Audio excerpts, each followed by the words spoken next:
Cal, alternate. Rich Rita, ex officio. Bill Spence, member. Norma C, member. Nancy, Gary Wade, member. favorite member. Okay, look at this 1, 2, 4, 5, 6. We'll see, Mike. And first order is the review and acceptance of the 12th December meeting.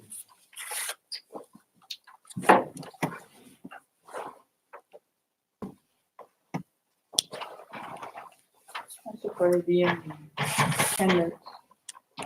Since I spoke, Whoops. it's clear that I was there.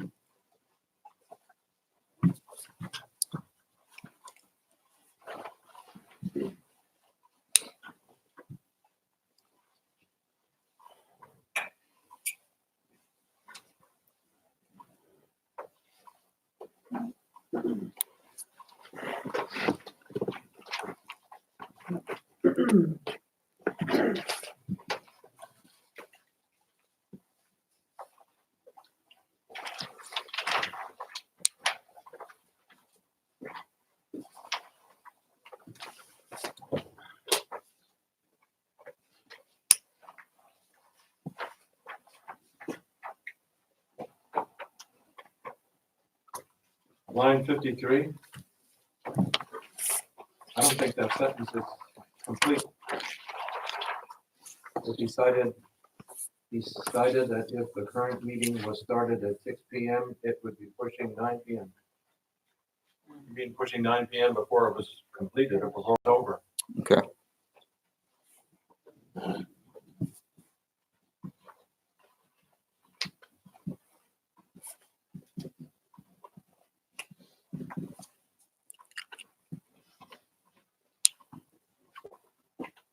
Line 56.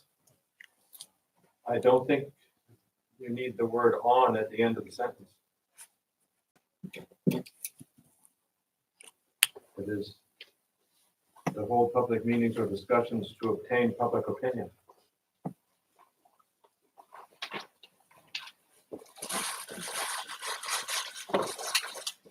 Or finish the sentence. Not a good idea to end the sentence with a preposition anyway. Gotcha. Or say on matters.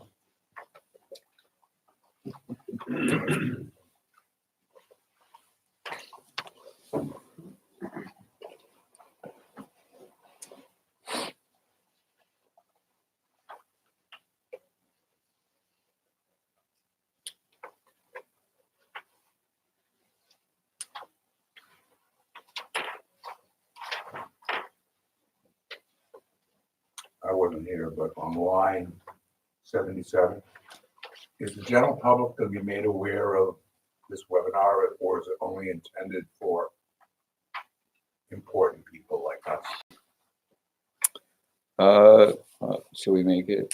I'm just saying, one of the things we all hear all the time is regarding recycling and so on and so on. You know what I'm saying, Mark?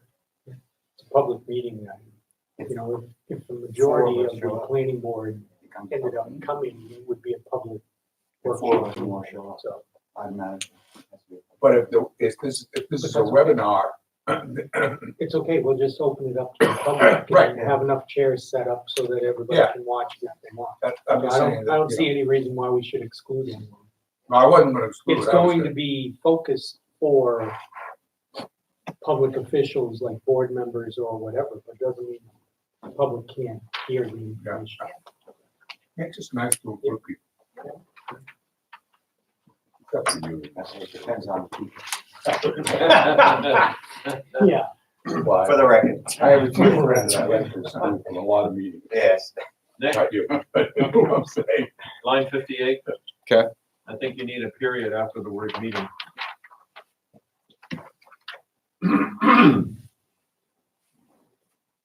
It's important to know that Nancy left the meeting.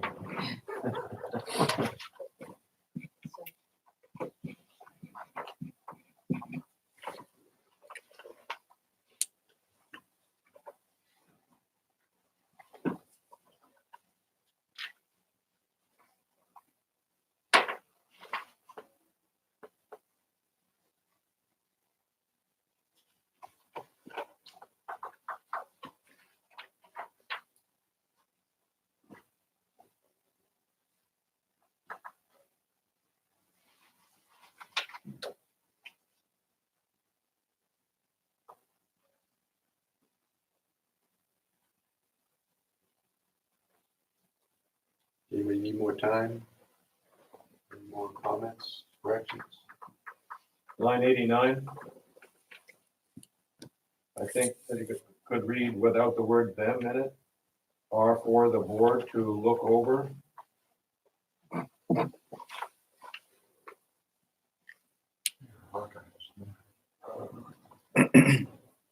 And my reading.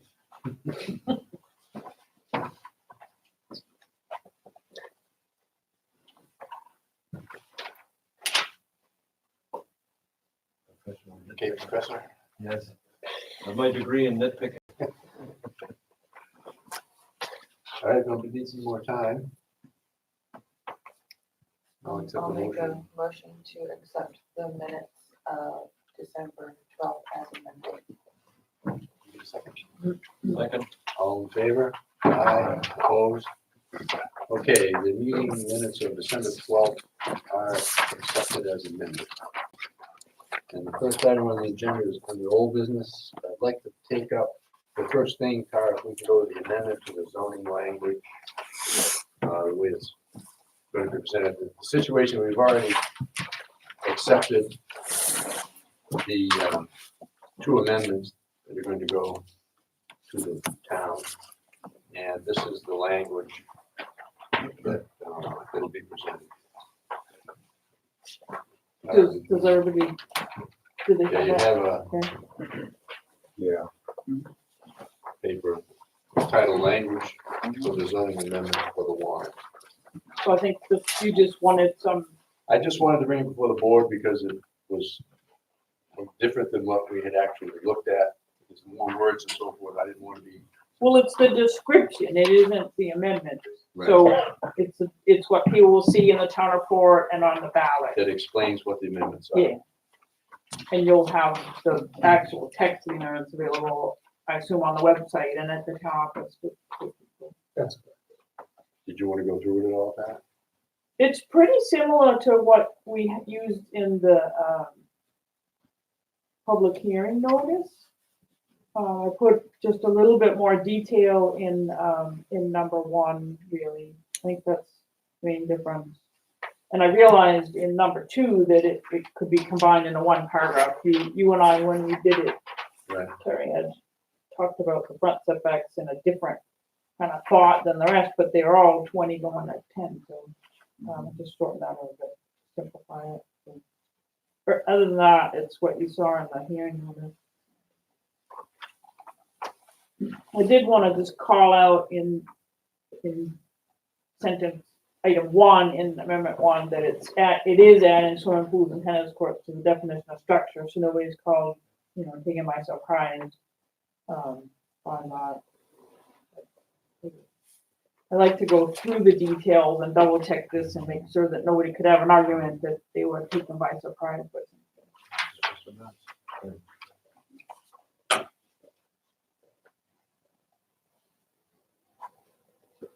Anybody have any questions or comments on it?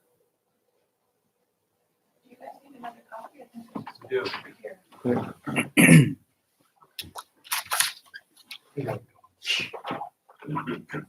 Just the amendment. Okay.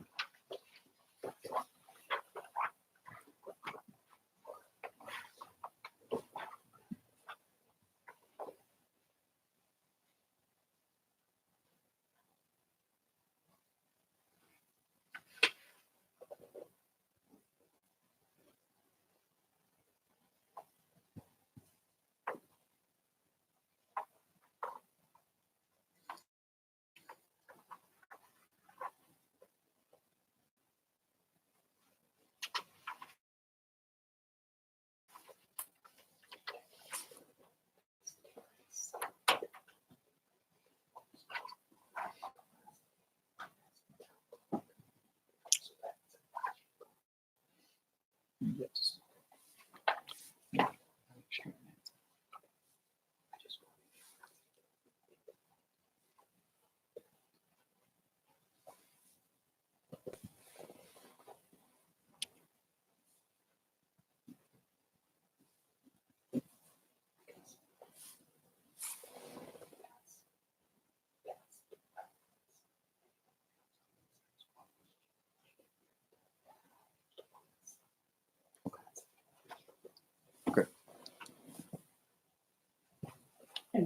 And you have that in my email that came with the warrant.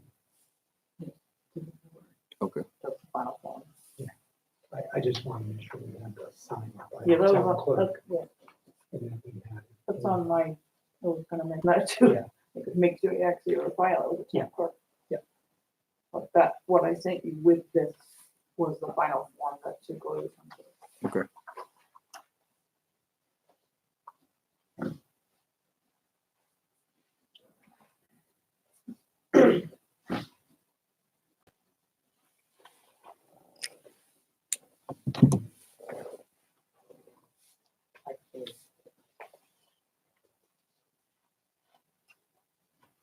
Anybody need more time?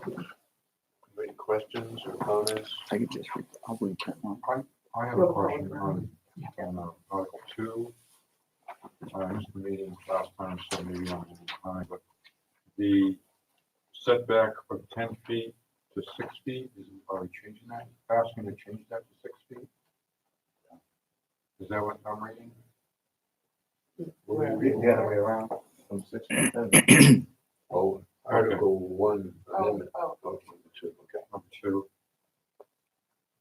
We're going from 6 to 10. Is that what I'm reading? No, No. Or 10 Yes. to 6? From 6 to 10.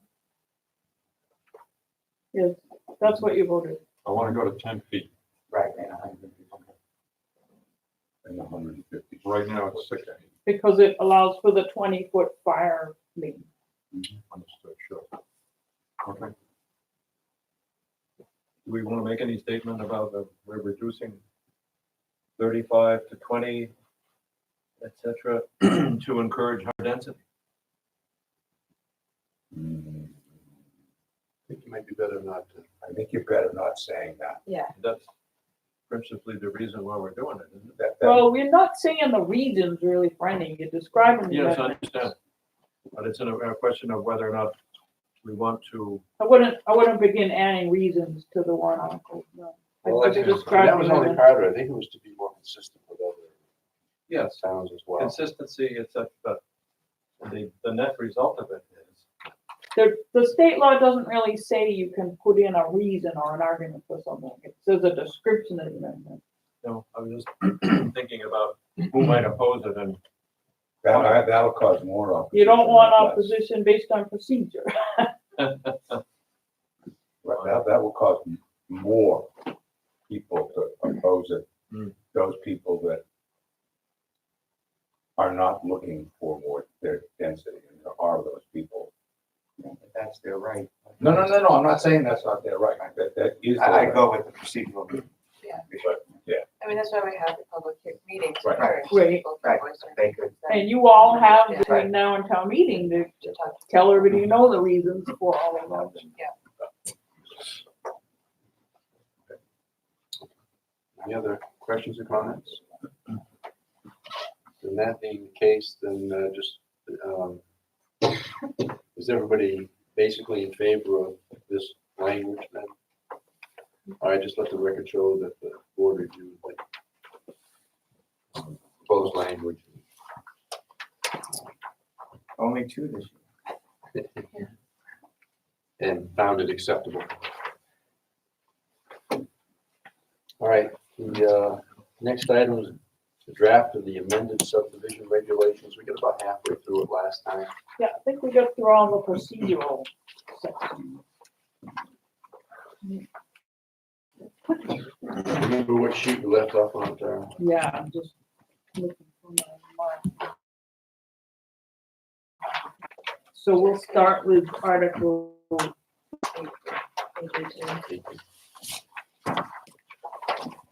guess we didn't get through all of the procedural.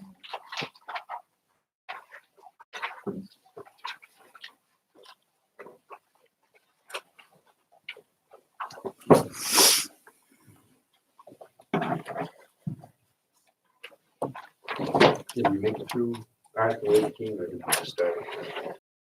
the page 18. We're starting Article 8. Right, I drew the line right above expedited review. Where I marked that we've got. Did you get my comment on paragraph 8.01A, Tara?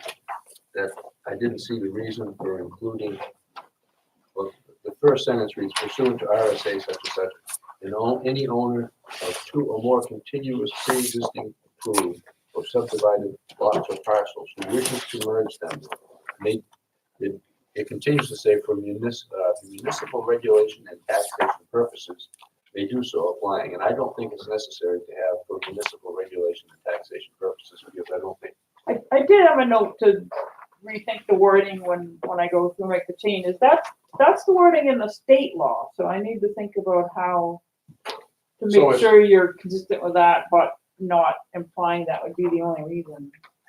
I just, is it indeed legally the only reason you can merge, or is that? this is actually the language from the state law, I think. I mean, it's pretty close to language.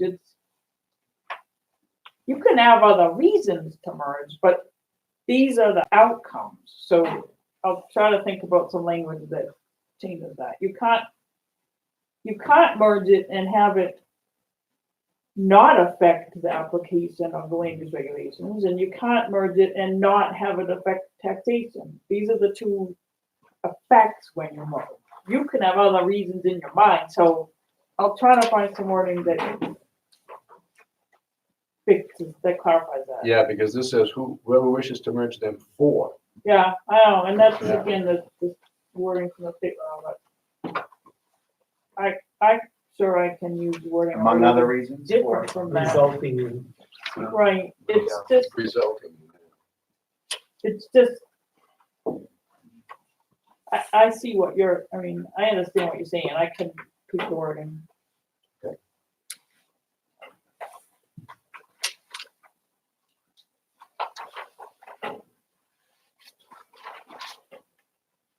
Were there any other comments on voluntary merger of lots section?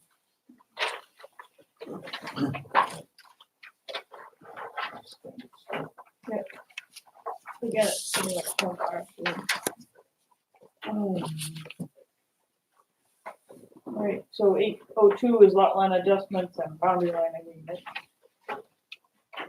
And just kind of have a streamlined process. Just to reiterate, you're going through the word search and taking out all the finals and phases and preliminaries and stuff like that, is that right?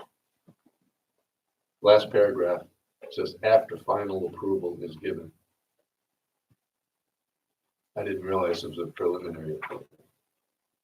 I have a note from the last meeting to do that. Okay.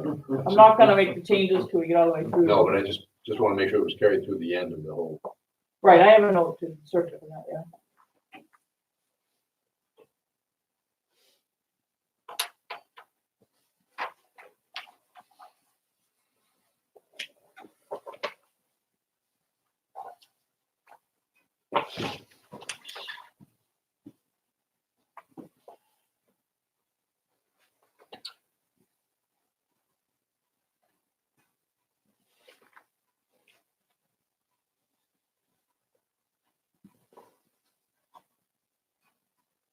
The procedure here is basically from the state law.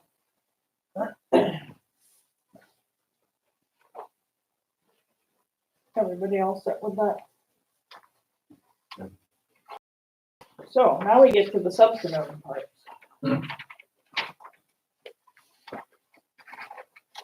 And I can, I'm gonna tell you what I changed.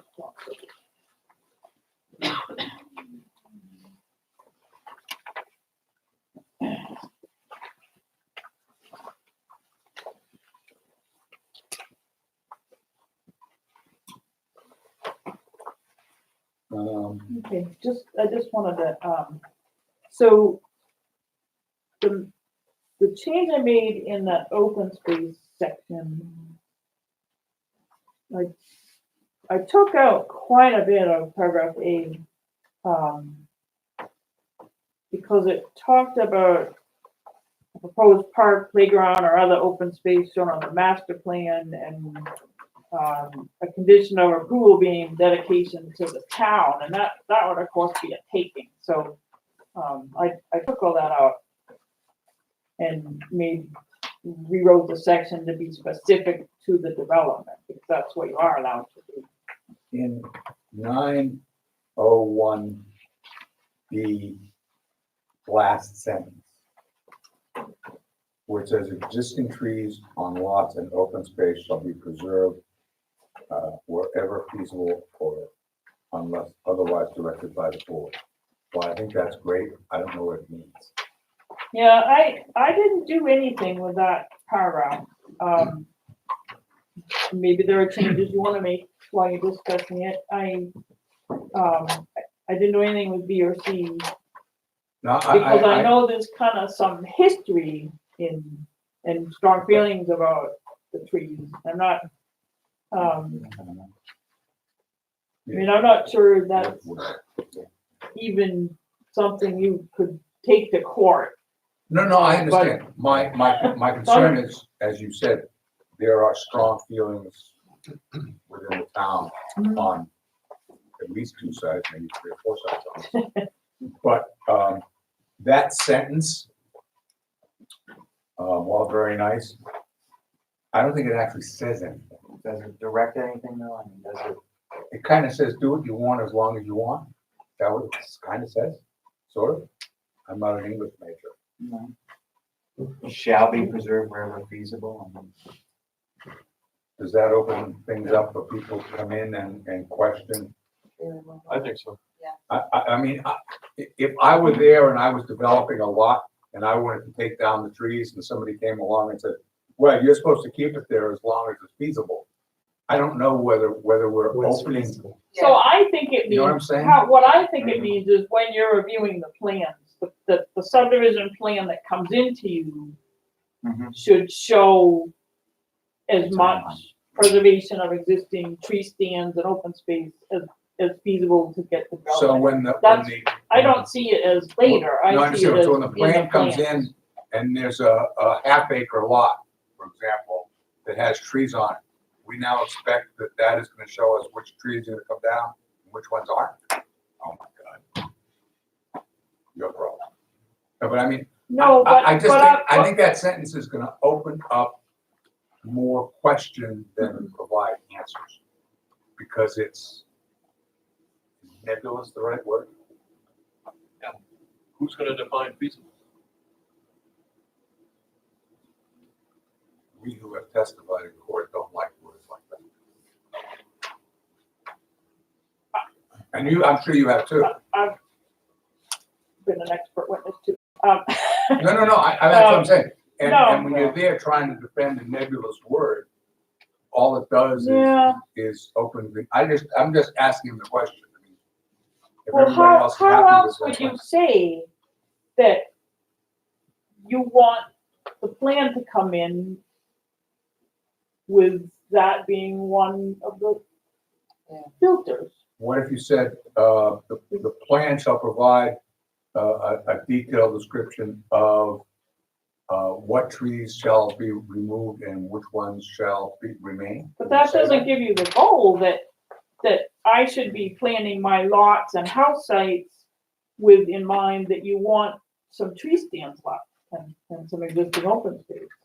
That's what I think this is telling the applicant. Well, what if we just get rid of wherever feasible? Existing trees unless open space shall be preserved unless otherwise directed by the board. Well, then I can't put in any houses and lots. Right, you're looking for a plan that fits the natural topography and landscape. But, if somebody comes along and says, I bought this lot, I'm gonna build this house, and I'm gonna clear cut my lot. No. This basically says they can't do that. Is this language that was in there originally, Tara? Yeah, I didn't make any edits to paragraphs B I don't or think C. we've had any problems in the past with it, though. I don't ever remember an issue coming up like that. So maybe it's not that much of a problem, even though it's Because maybe nobody ever noticed as potential as possible. But it's how, I mean, I didn't mark it because it If didn't nobody jump has out a at- problem but me, then Yeah, it didn't that's jump fine. out at me as No. terrible. It jumped out at me as saying that they should give consideration to that when they're doing the plan. Well, can't we use the words you just said? Consideration shall be given to maintaining Well, no, I can say, well, I considered it and decided it wasn't gonna do it. Okay, Yeah. well, But isn't that the She's saying current it's fine. system? okay, What we No, do isn't about that- it is I mean, our they can problem, but cut what she's Whatever saying trees is they Anyway. want on their Right. lot. But you can also ask for a plan that shows vegetated areas to stay that way too. That's part of the landscaping thing. But in previous meetings, we've discussed the fact that in the state of New Hampshire, a lot owner has the right and privilege to cut down whatever trees he wants. And we don't have anything to say about it. Isn't that true? As long as they don't meet the requirements for an intent to cut. It's my understanding that that's true. Me too. I thought there were other towns around that. Well, that's what stricter- she's saying, that the landscaping plan can include, you will leave trees here, here, and here. And you've done that. You've asked for landscaping plans and to maintain trees before. And in those cases, I would expect it would carry over into the covenant. of property. I don't think I don't think we've ever discussed them being part of the covenants. That would be the way to restrict the Right, landowner. right, but I don't think he's Would be ever, credit. you know, That's how you as a board though can enforce the landscaping.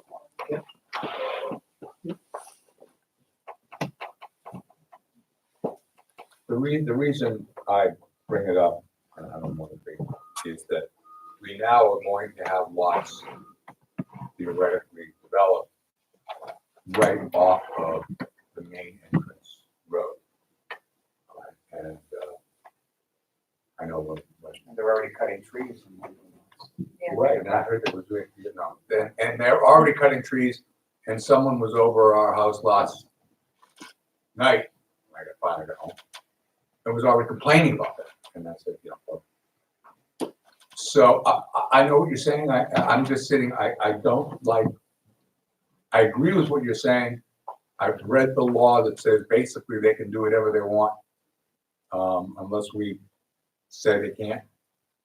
I don't know where the happy medium is, but I don't think this accomplishes our goal, because it is ambiguous. Are those lots sold, Mike? I mean, are they private owned now and they're getting ready to go? several of them have. Huh? been sold. I think two of them are either sold or under agreement. Yeah, so they're gonna cut whatever they want. Well, I'm not saying they won't, my understanding is they will. Right, because Mine too. you didn't put any restriction in their approval on that. I'm just, But what I'm making a note so we can move on I'm sorry. to think about the wording, to reword it in a way that makes clear that it can be part of the review of the plan to look at that. And not be something that someone could try to take you to court on. That's what Can I'm we hearing you stop go. Right? I guess I'm asking a legal question. If somebody came in with, on those lots, right, that are right there, and said, well, I bought this lot and I'm building blah, blah, blah, blah, and I'm gonna clear cut my lot. Can we stop them? No, because you didn't, Okay, you no. didn't require any Condition restrictions. yeah, But That's you part of the you condition of could. sale. Huh? It's not a condition of sale. It wasn't a condition of your approval of the law. It Right. could have been, but it wasn't. You could have asked for, certain vegetative buffers on those Right. lots and required conditions to be carried through to the covenants on those. But you didn't, so We no. never have, I think. no, I know, I'm just, you know where I live, and we're right there, and the front of ours was clearly cleared up, so. To give us a very nice view, but I'm just saying, you understand what I'm saying? Right, so I'm making a note to reword that. We don't need to do the wordsmithing here. You need to give me this kind of feedback that your concerns about the wording here, and I'll come back with another draft that you can tell me if it fixed it. That's the point of having multiple drafts here, but not wordsmith them by committee probably. I think the intent should be continued though. Yes, Yes, I'm I not, didn't cross it out. I don't have a problem with the 10, and because I was never an English major, but So I'll raise the question again, is it not state law that a landowner can cut whatever trees he pleases? Not if something was required to be maintained as a vegetative buffer in a condition of approval. Okay. Then we have legitimate reason to proceed with this. Good. Even if you didn't do that, it's common to have it in the subdivision regulations so that it's a design consideration when they're laying out the subdivision and those things. okay, I'm sorry. Oh, sorry, this is, No, it's a this good is point. why we're going over the draft to think it from every direction and make sure it doesn't have any surprises down the road.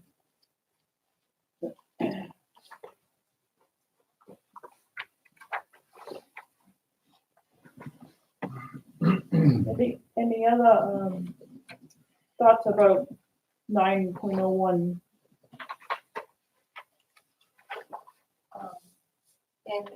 In C, this is wooded, on the second line in 9.01C, wooded and brook areas shall be left natural. That's in the development of open space, so is that saying when someone's planning for open space in a lot, that they won't be cutting down trees or disrupting wetlands? Is that what that's saying? It's saying if that's part of the required open space area. Are they just supposed to leave it as is? For active recreation. Should it say on land zoned for recreation? No, not, it's talking about the required open space, where you have a different percentages required open space. And it, looking at it, it kind of conflicts with the sentence before it. Yeah. I know.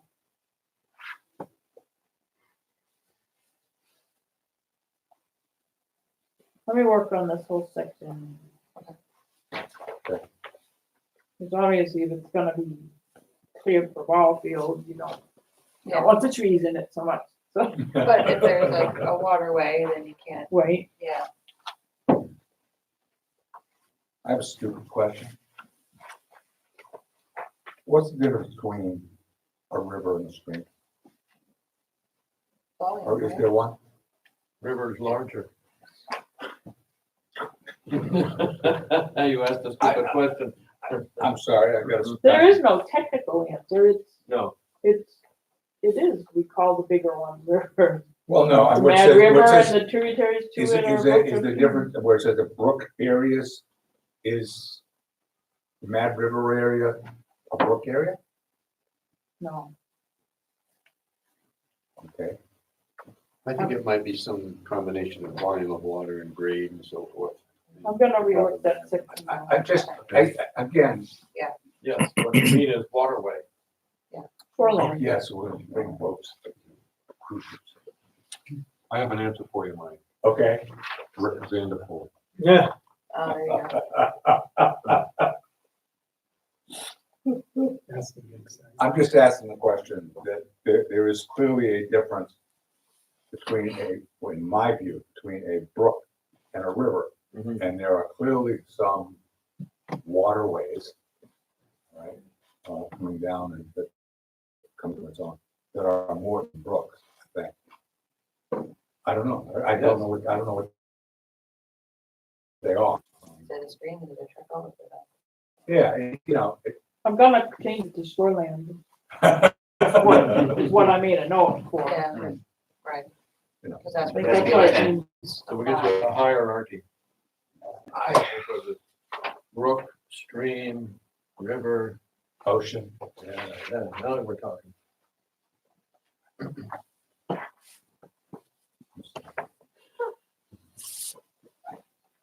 The Capel hierarchy of waterways. Yeah, And that's why the That's why the scientists use a numbering system. No, The first I, ones are ones, and then I, when those two meet, it's a two, and I like that. as you said, sometimes you get involved with this stuff and unfortunately, what is the term, words have meanings? Mhm. In the last sentence of that section, it shall be prepared by a competent person. Do we need to define competency? I mean, what is that?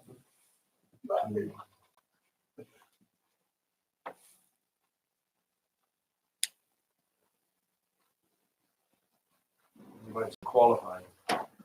yeah, I don't think you can say that, any of that, do you? I mean, if it's prepared correctly, then it's been competent, right? Well, don't we just need to say that until the site plan is approved by the board? Why do we need to say? it was Yeah, I prepared agree. by- I agree. Doesn't make any sense. Yes. Yeah. Take it out.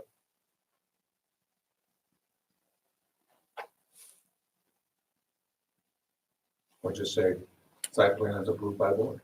yeah. Yes, that's the proposal. Yeah.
I saw you writing with your red pen. What else are we, what else This here? is, I didn't have my proper color, so I'm having to improvise. Okay.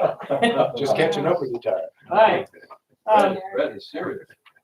So the, planned unit development section is as it was before, it's just enabling you to do that under the,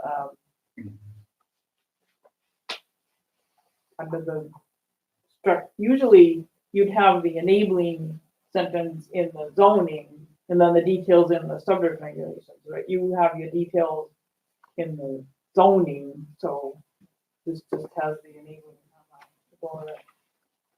So the access ways and streets section, I reworked quite a bit, so I can't really go back and forth between the red line and version and this very easily.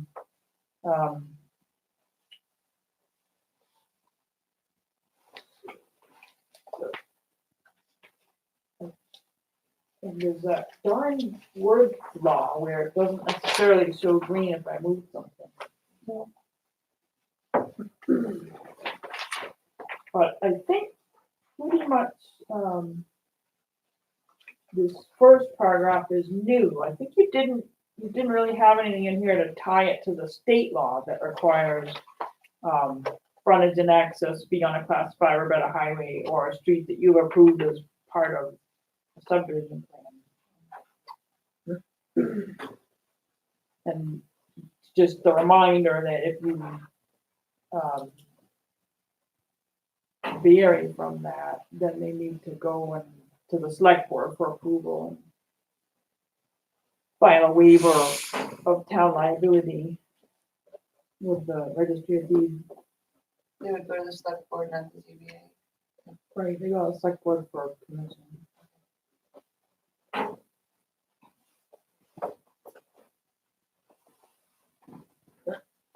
The select board would be approving development on the proposed road that didn't meet the requirement. And then reviewing the language of the waiver of liability that they recorded with the, for this disease. That's why it's a select board issue, because it's waiving the town's liability for plowing, emergency services and whatnot. It's not something I recommend Right. doing, but it's there. Does the planning board still have to approve it? Yes, And it goes to the select board. but you would approve it with that as a condition precedent.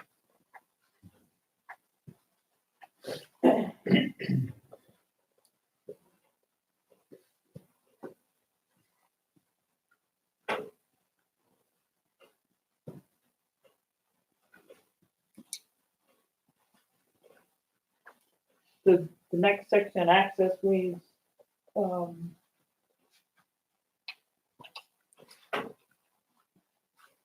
that's just been reworded.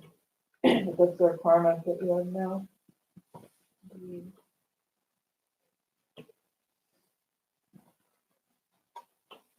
And trying to make clear that something's either a driveway or a street, and get rid of that kind of in-between thing that's neither here nor there. When we approved the subdivision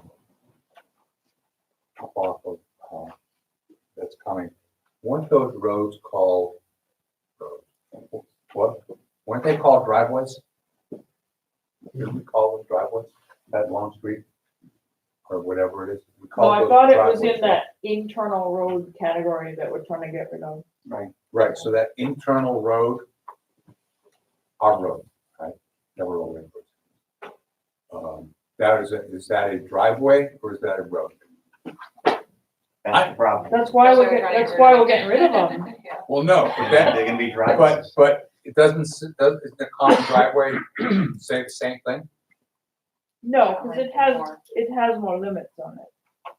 Okay, It's more typical for a common driveway to only be allowed to serve 2 buildings. We had some discussion about this before when we were looking at it in the zoning, though, and the thought was that here, you were comfortable with it. okay, I have another question, But and I But use us. But the problem then, you still need to make sure that, under state law, the frontage needs to be on a street. Yeah. Not a driveway. Right, So, let me take a step back though, let's take us for an example. We are one building with 3 townhouses.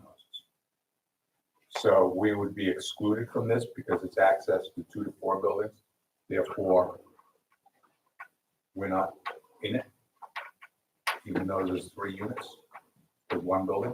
so that's a driveway, right? Yeah. Driveway. Well, it's more than one lot, it says buildings are lots, right? Building sites or lots. So, well, the first sentence says, common driveways provide access to 2 to 4 buildings. Sites are lots. Right. The sentence above says all No, driveways. that's not Shelby. I just, again, I'm not an English major. I'm just sitting here and saying, okay, and I keep using us. as an I example. didn't follow, is it 1 building? One building, we have, we come over my house, we have 1 building, all right, with 3 townhouses. Driveway. So that's number 1. It's one. One building. But that, Three driveways. the point that really the important part is of the lot, because you could have a driveway leading to 4 lots with no buildings. Perhaps they haven't been sold, nobody's built one yet. We have several lots that have been around for 25, 30 years. So should it be limited to just buildings or should it include lots?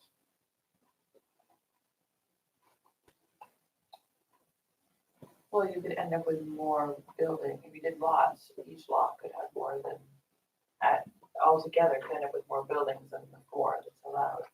But if you've got Right. 4 lots that are landlocked, you can't bring them, they don't front on a road. So you have to get access to them. So you bring in a access road, driveway. And the planning board would allow that for 4 lots. No, if the lots can accommodate more than 1 building, then it would have to be a road, not a driveway, right?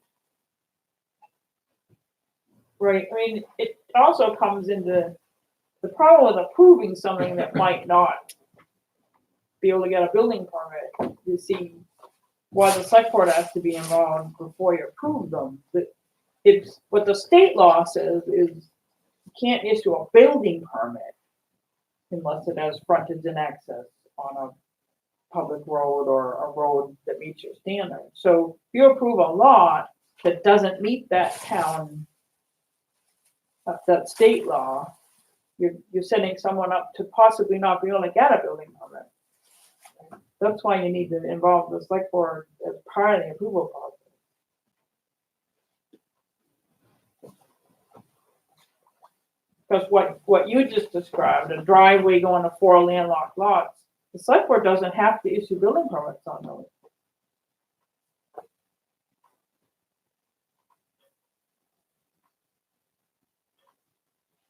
Under state law, they can't unless that waiver of liability is filed with the deed. Is that something that needs to be done retroactively? If that has been allowed without the waiver of liability? You mean if the building permit's already been issued? Yeah. I don't think there's a problem for that. Okay, all right, I just want to make sure, because we do have that situation in a couple of. So what you're saying is that if someone was to come to the board, wanted to subdivide 5-acre lot into 5 lots, 4 of them which were landlocked, then couldn't do it. Well, they just have to meet your road standards instead of Gotta calling it a road driveway. standards Yeah. Instead of a driveway, gotta build a road, We had that with the. Then it wouldn't be one landlocked. just approved. Right, that's right. and what your But if- conversation before was that you're willing to have 4 as a cutoff. For buildings. Not- I think you gotta include, my point is, I think you gotta include lots in there. No, you can't though, because 1 acre lot, they could put 2 houses on That's that, so then you have 8. So they need to build an actual road, which would be better for the town in the long run, so you don't end up with these namby-pamby driveways that turn into roads that no one can maintain. So. Yeah. Then, if they were landlocked, it would be imperative that you make them unlandlocked. You have to bring them. You Correct. gotta put a road in. For the Exactly. developer to do it Right. instead of the town in the future. And I mean, my concern with those waivers is always, what's that really mean? You know, is the fire department not gonna try to get there? Yeah. It's, you know, most are going to, and it's just putting them at more risk. That's right.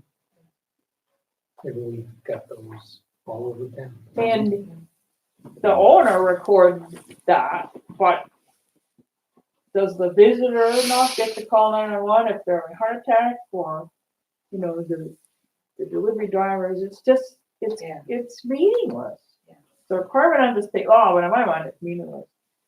It's just better not to do it. I hate to throw more wrenches into the monkey, but what is, and I use our friend Bill Larson as the example. Bill Larson's garage is a separate building. Mm. Right? So, does that mean his lot has 2 buildings on it under this definition? Yeah, that's not what it's supposed to mean. Right, good. Okay. I don't know how we, Like residences? I don't know, That's not right. I don't know what the right wording is. Well, think of, so you tell me what you want it, what's okay and what's not, and I'll come back with, Well, no, Wording the I'm proposal. just sitting here and as I'm thinking about it, I don't know if buildings is, right. and Right, she's gonna. For Yeah. occupants. I'll address that, but what I need to leave knowing is what you guys feel is okay on a driveway. How much stuff, how many dwelling units, how many primary buildings, how many lots. A site is when those buildings are on the same lot, like in a condominium. can you say residential units? You could, but that's what the board needs to decide is how much stuff is okay, landlocked. Right. But most communities say 2 lots, leave it at that. Or, 2 lots or 2 buildings. or 2 dwelling units. And you had the discussion about what you can put on a lot. Well, not if they say 2 dwelling units. You could say either, I mean, Well. but I'm telling you, the most common is 2 lots, period. With no more discussion on what can be on the lot, Well, what you can put on a lot depends what it's zoned. right? That's the How other big the controlling lot factor. is. And if Yeah. it's gonna be more than a duplex, they've gotta come in for site plan review. Right. And you can ask for it to be upgraded then.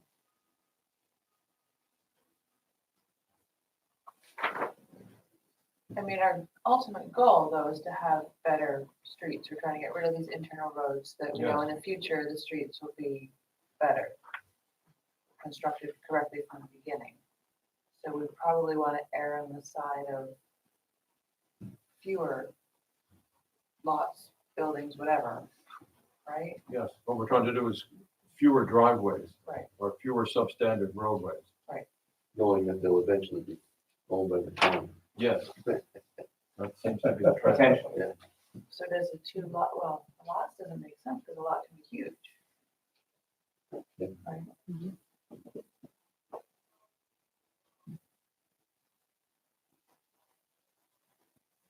So think of Windsor Hill, does that intend, that is a driveway, right? Connecting the parking areas, that's a driveway, and that's a lot of residential units. All the condominiums. Yeah. Road things. Yeah, it's only servicing one. Right, exactly. Well, not several units.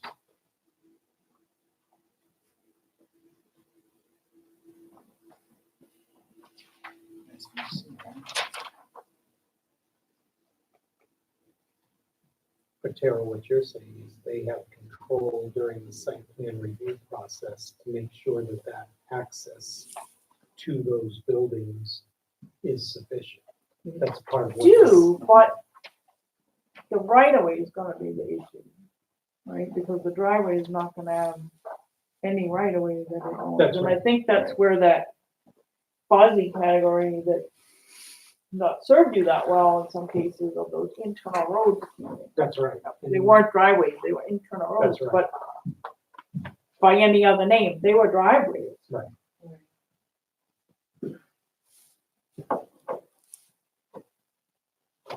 really, Windsor Hill only has one driveway. Right, just really freaking long. It's long and it connects to 2 different public roads. Well, an Class internal 5 road, roads. an internal road could get you access to driveways, and you could have individual driveways for individual houses. Correct. You could make that a That's, limitation. that would be the norm, yeah. Yet the factor is how many residential units Well, are one structure, on a driveway. one building. Because if you can connect the internal driveways, if you can connect the driveways with an internal road, then you could limit it to 1 driveway per building. The rest of it could be Right. Yeah, we're trying to get rid of internal roads. We're trying to make them to the same standard as a class 5 public. road. Or it's a driveway. Or it's a driveway. One Get or the rid other. of that. All right, but then accessory. what would you do with something like High Country, so that you'd make it a standard road to get to all those driveways? That's correct. Yes, If it was building. in- we're doing it today because We want That's the road to be problem built is to you class have- 5. See, You one have, thing you have to consider about though, that might work in other communities, but in Waterville Valley, because of the terrain, it makes it difficult, and you might be limiting the number of structures. I mean, that's one of the reasons they did it up to now, right? No, I mean, what are we talking? An internal road was how many feet less than a regular road?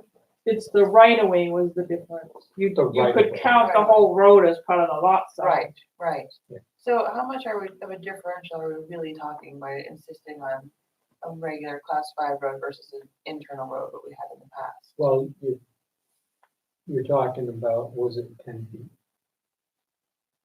Difference? Where That's a the lot. right of way, But it's also the, 10 feet on each side, actually. but none of it, I mean, the whole internal road was part of the lot. Right, don't and so know. you don't Then have you any have- drainage, you don't. right, you have to you build don't- it to Right, you state, gotta build it to state standard. spec. No, not state standards, you No, know, your not own state, local, Local. but it's. Right. I'm gonna guess about one lot per 8. If I do the math quickly, Okay, for every 8 lots, you could have one more maybe, if Huh. you're not counting the, you're not taking out the right of way.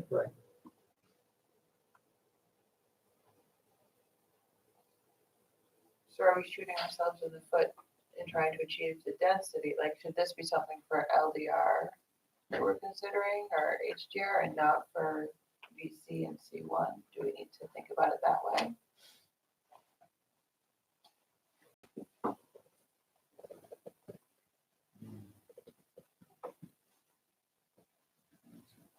What do you?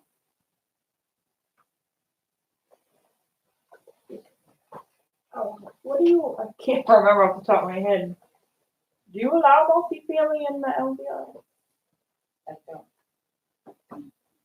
I think Oh, no. yeah, Duplexes. Right, Yeah. yeah. Yeah, so, so that would be a reason, you know, to keep it so the common driveway could serve,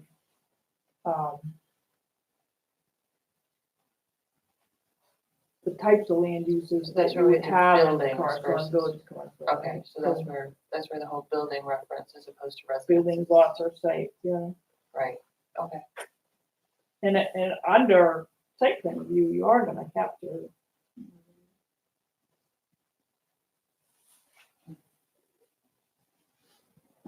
And that's the flatter part of town where the drainage isn't such an issue too.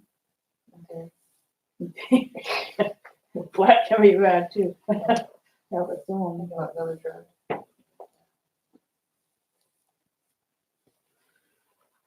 Well, should we all, think about this one a little bit and I'll see if I can come up with anything better, but I didn't yet. Seems to be a lot of ramifications no matter which direction you go. Yeah, we want the infrastructure to be built correctly from the beginning. That was our goal. Right. We just don't want to not increase density. And you can, one thing you need to think about, of course, you could circle back to it, but you can be more strict in here than you have in the zoning, but you can't be less strict.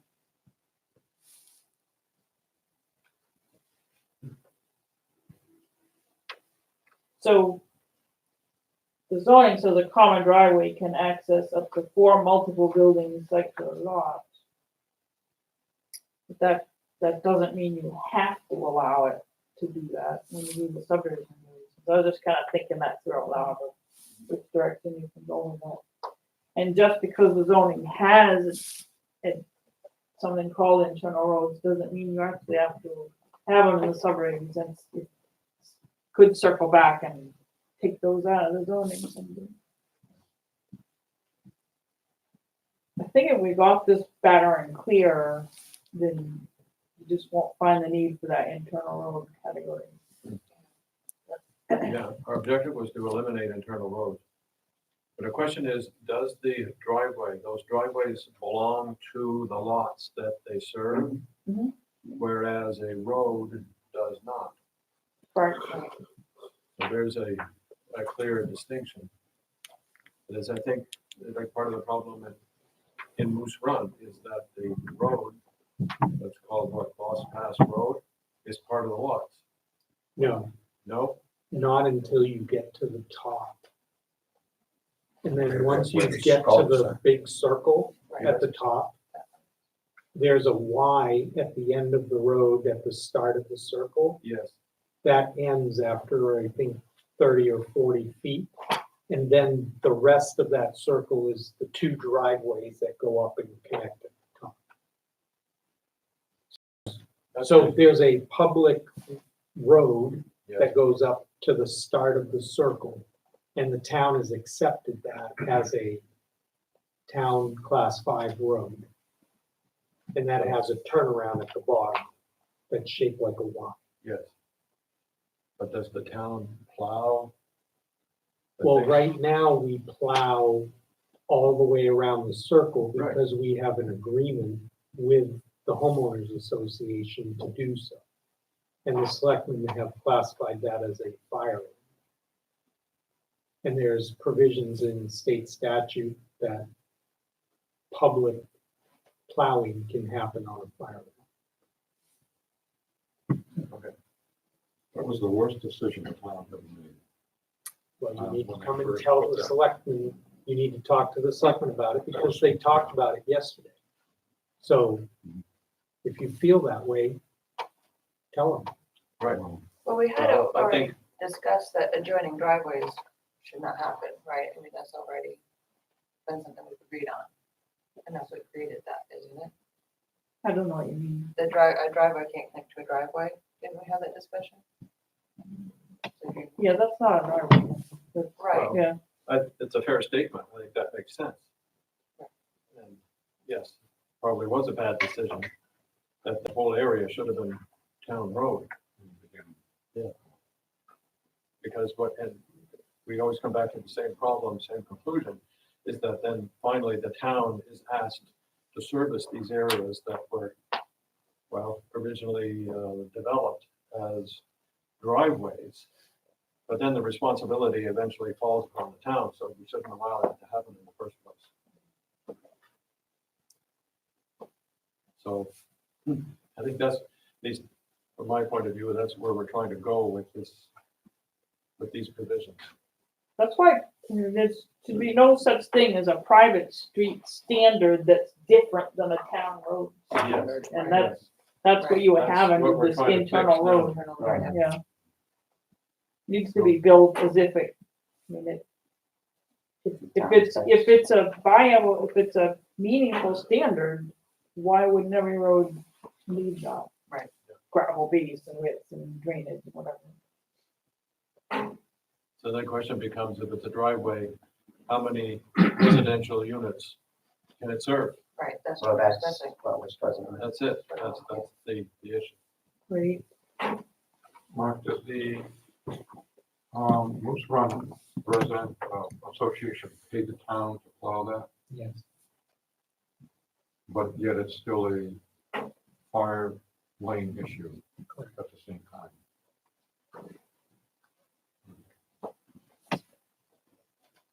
What isn't a fire lane issue?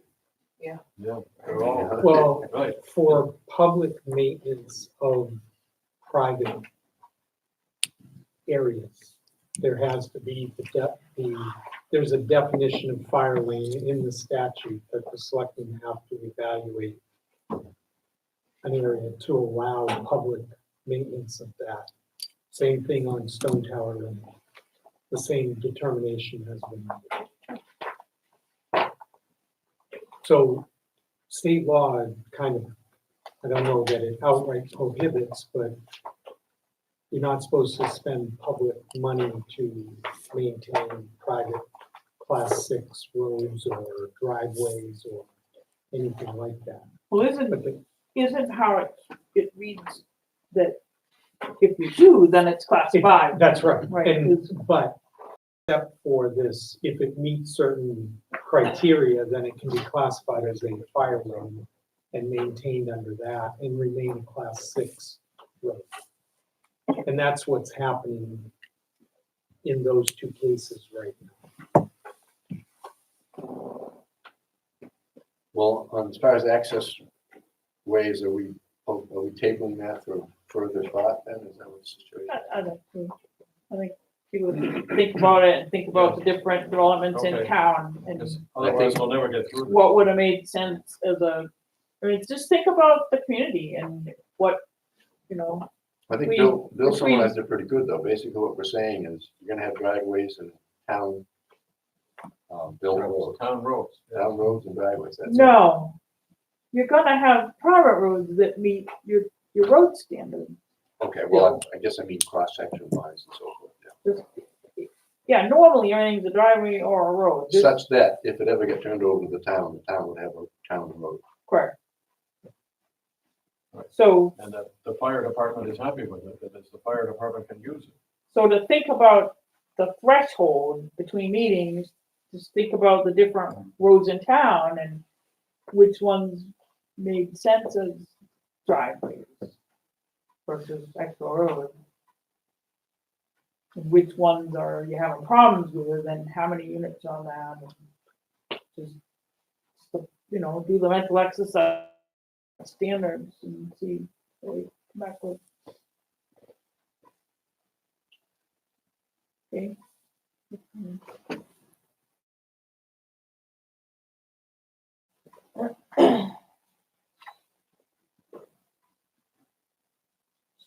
Street design, number one, I just added a little bit of wording there.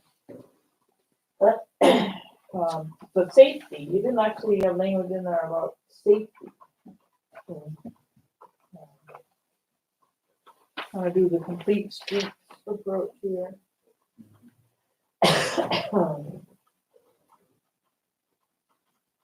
Number two is the same. Number three is the same. I added number four.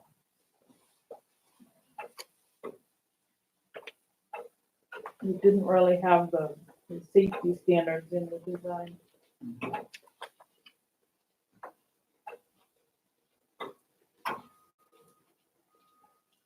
And I had some questions on the dead end street. And I know this is gonna be a long discussion too, but that's why we're here. So you have this language that permanent dead end streets to be avoided if possible. When I look at your map, I see that that's just not been implemented. So, should we take that out?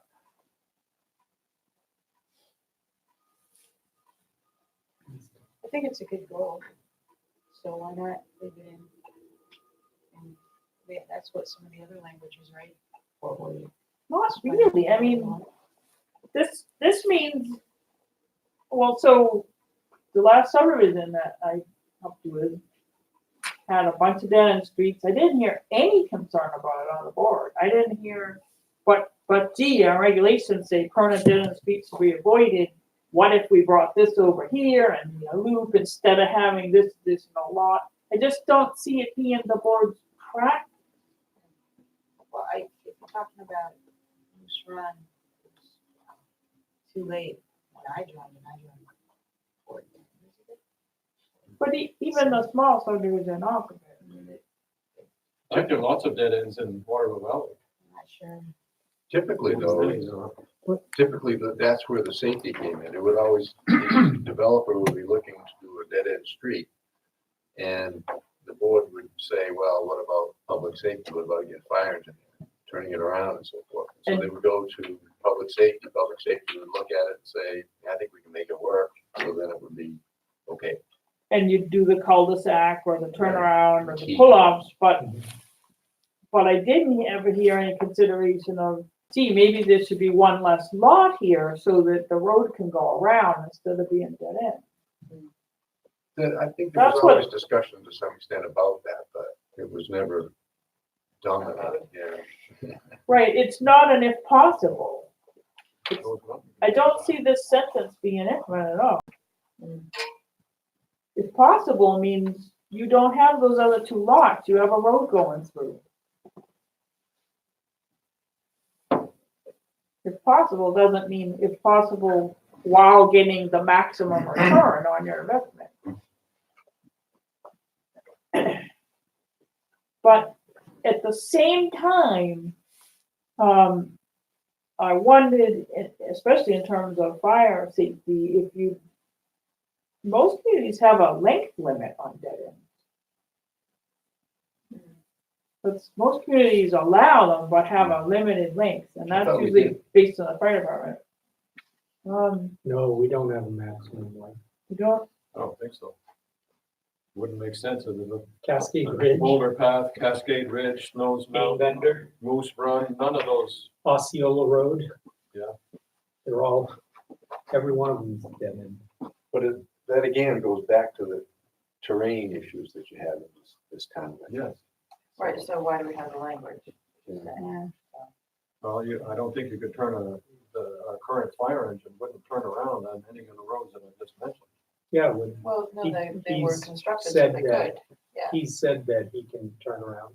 At the Yeah. end of Osceola Road, there's a circle and I mean, it's gonna be a Okay, I'd 14-point turn, but it's, Yeah, yeah. but no, I'm serious. That's the Okay. way Chris is looking at it. He can turn I'd like around. to see him do it at the end of. but look, but Over looking at that. the map behind you guys, is there anywhere in town that's not already accessed by one of those long dead ends? Like, is there a reason to keep allowing long dead end roads? They're there, they're grandfathered. Well, you have the whole center of town and all of the developable land in C1 and BC that is potential to be developed that we might not want a dead end road in some of those situations. We might want a circular road of some sort. Especially if there are bigger buildings in those areas. I don't know. I'm just saying that's the only area that we have left. I was asking the other side of that question though, is if their concern is getting rid of long dead end roads. Right. Is there anywhere in town that's not gonna be able to be developed Oh, if you put in a length limit now that those are done? Is there a reason not to have a length limit now? oh, right. I see what you mean. What's the major reason for a length limit? Is it for safety purposes? Yeah. That what the idea is that you, So they don't have to back the truck up 300, 500 feet. What's a typical length limit for a town for what dead end? But a lot of times it goes by how much holes they have. If there was a blockage in the road, how could they put out a house fire? So it really varies town to town. so it's more than just turning it around. But it's usually possibility longer of than Cutting it off. 300 or 500 feet. Yeah, usually, I mean, I would imagine. If it's not so much the length, but to have something like a T at the end of it, that would allow a large vehicle. Well, if a tree falls across it, I mean, the whole idea of a dead end road with safety is there's only one way in and out. Hmm. There's no alternate. So if If it's blocked, you have the kind of storm where a bunch of trees are down, You can't get to the building or they can't get out. Yes. so it often goes by hose line. Right. How much hose the fire wants. That's not been an issue for us because of the number of hydrants that we Okay. have around town. The fact that we don't, there are some towns where you're in a rural setting, they may lay thousands of feet of hose Yeah.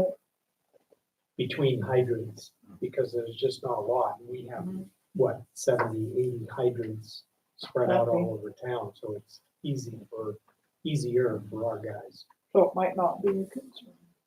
No, and I think it's more of the access, like you were saying, if a road gets blocked, how do you get in and out of it? If you're talking falling down trees though, if you've got a road with two entrances and you got some place in the middle, you could have trees fall here and trees fall here as You well. could, I mean, you're minimizing, I suppose, or you're making it less of a problem, but if you've got a place to turn the safety vehicle around, then I think you've addressed most of the safety issue with regard to a dead-end street. from our standpoint, public works and public safety, it's the standard that the road was built to that makes the dead end roads even worse.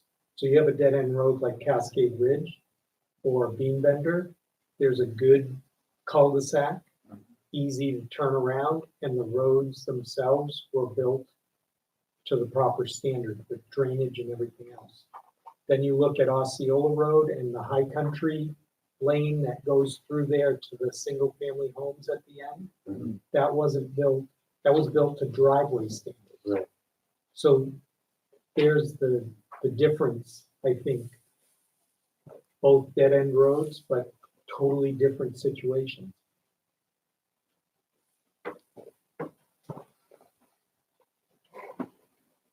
So does it make sense to get rid of the first sentence and not worry about a length limit?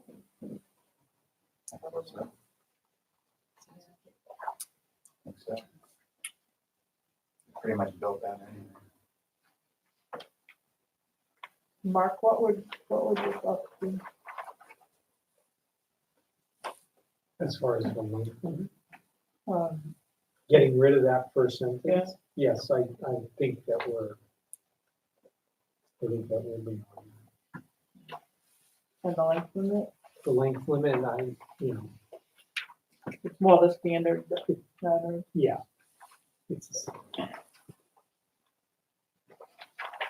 got one question on terminology. How does a street differ from a road from a driveway? I think we have in the definitions, the street and road are the same thing. Okay, So so we're really talking Yeah, well. road design is, Yeah.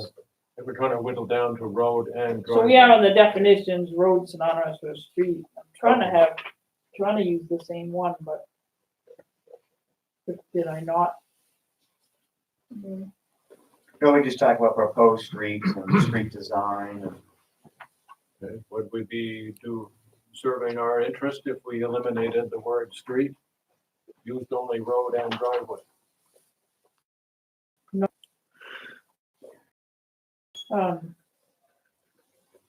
Well, just be consistent. no, it is consistent within the section.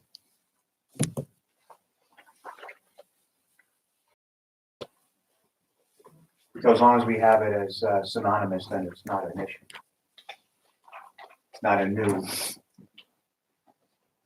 It's not a new entity in the discussion.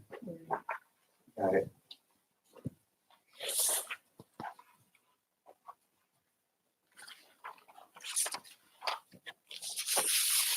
I think using street helps, because as long as it's synonymous with road, because people don't think of Cascade Ridge as really a road. Right. It's called Cascade Ridge Road, I understand that, but people think of that as a street. I think it's less confusing if you leave the word street in. Okay.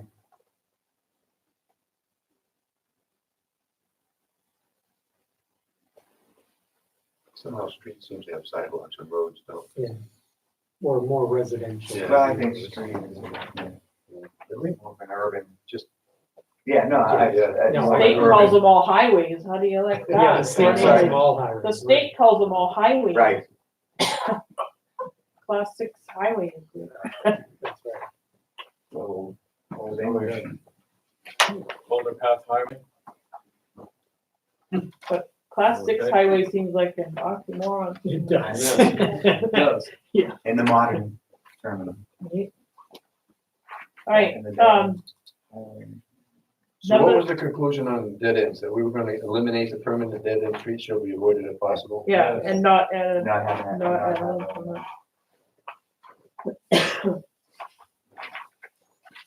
I don't know what's left. 6 is the same, 7, I'm gonna move something there. And then I have a numbering error here. Oh, the next 6, 8. Mhm. So what I did in here, was add average daily traffic to the category. and, made the lowest one be called a local street as opposed to internal road. And give it a slightly lower payment with, a right of way that it didn't have any, a gradient that's slightly steeper. And tighter curves. So it's still recognizing that if it's not serving through traffic, it can be a different standard, but it's some standard and it has a right of way that can handle everything. And then in note number 2, I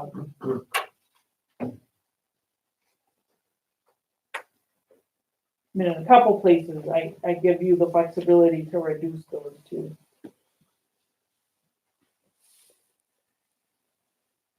But instead of no right of way and having to prove to you that the drainage and utilities and all work, here's the standard of 50, and the applicant has to show you why something smaller can work. What about number 3? Which is where I'm confused. That's what I was just saying, that these, you mean note number 3? Yes.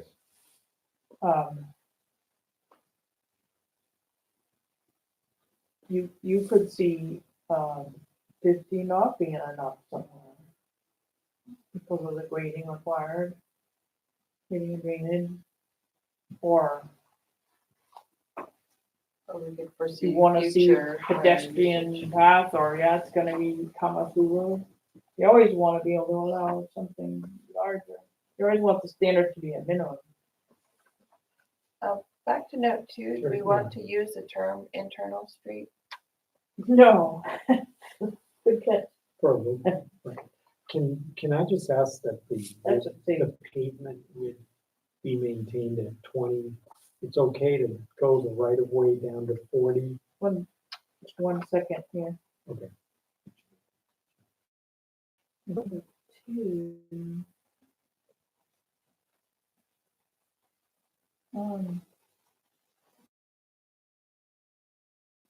We had some back and forth with your, Public works.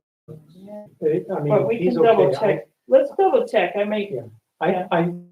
I understand, now, when you say right of way, you're saying that the property boundaries will stop at the right of way, right? Because we have had Correct. situations where we've gone to the middle of the. yeah, no, that's that internal road so- thing, that's my typo. Yeah. So if we maintain pavement width but allowed the right of way to come down, we still have maintenance areas on both sides of the, but then we don't get a really substandard road that could potentially be accepted by the town in the future.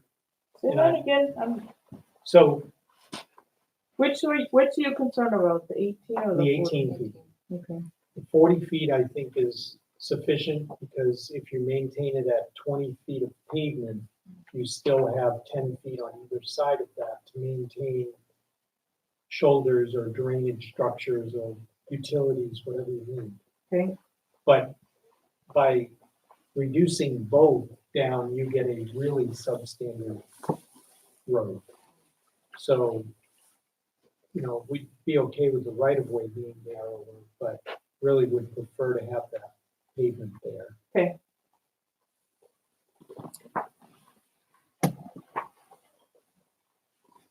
Now, let's just for discussion, say it's going to 3 houses.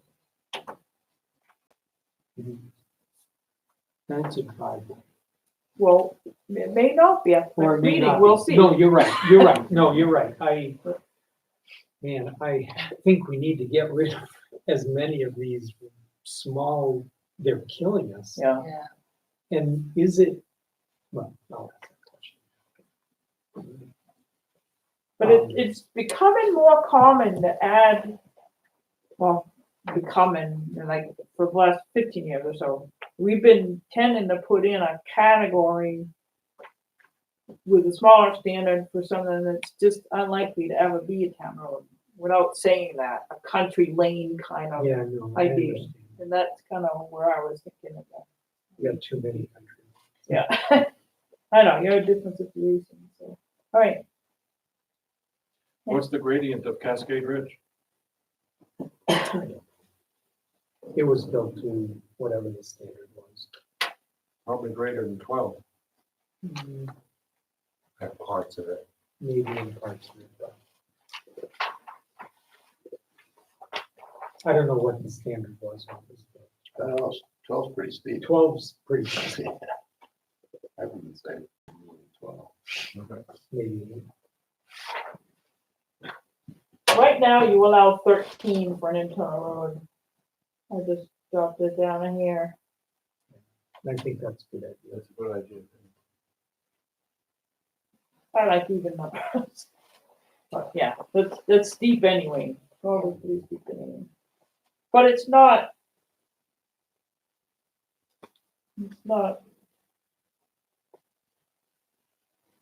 This would be, at most 20 houses.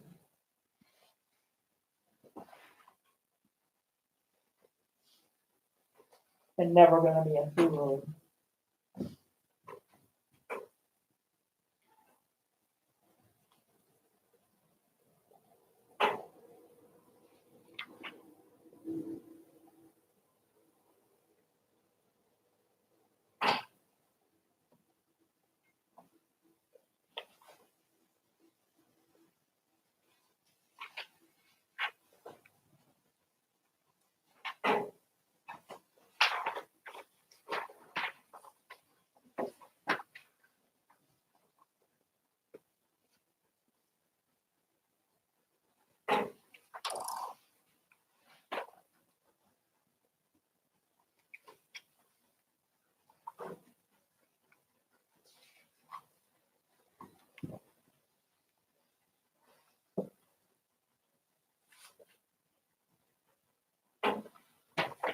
Any other thoughts at this point on street design?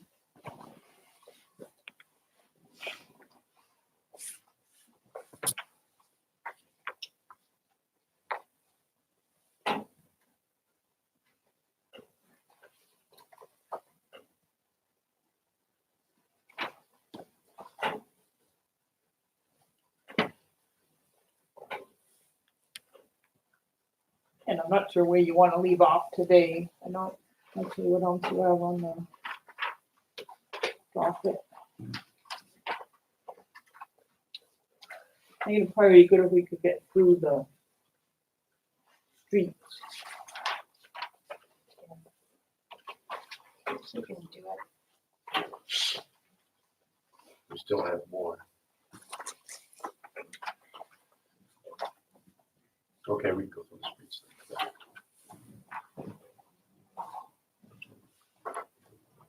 So street improvements, I added this number 1 to incorporate the town standards a little more specifically than they were mentioned in the last.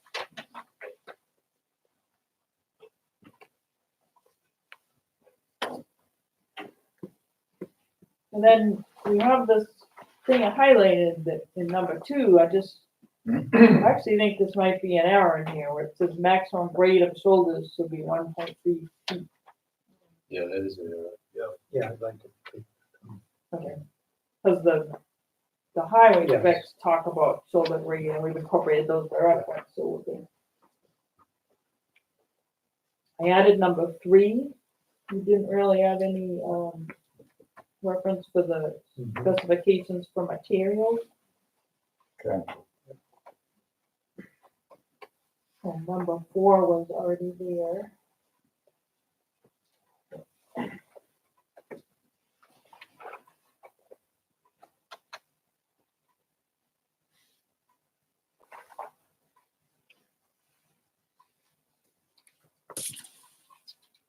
E is pretty much my language, I think. I don't really have much about responsibility for the private roads. That came later in the development agreement rather than the regs, but I think it's good to have kind of a checklist in here, what to be in there. Because the main concern is that it then becomes town, town responsibility. You really want to make sure that everything's in place for it not to need to. So that the landowners aren't highly motivated to petition the town. But that everything is taken care of that should be.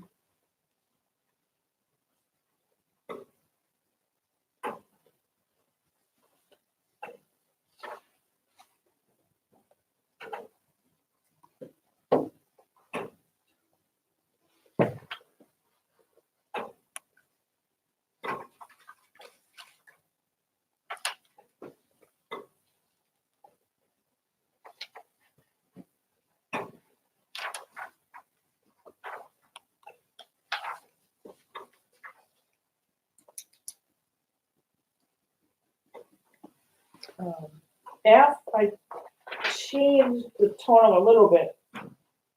Again, with the idea that it needs to be clear that it's serving the residents of the proposed subdivision rather than, something for the town.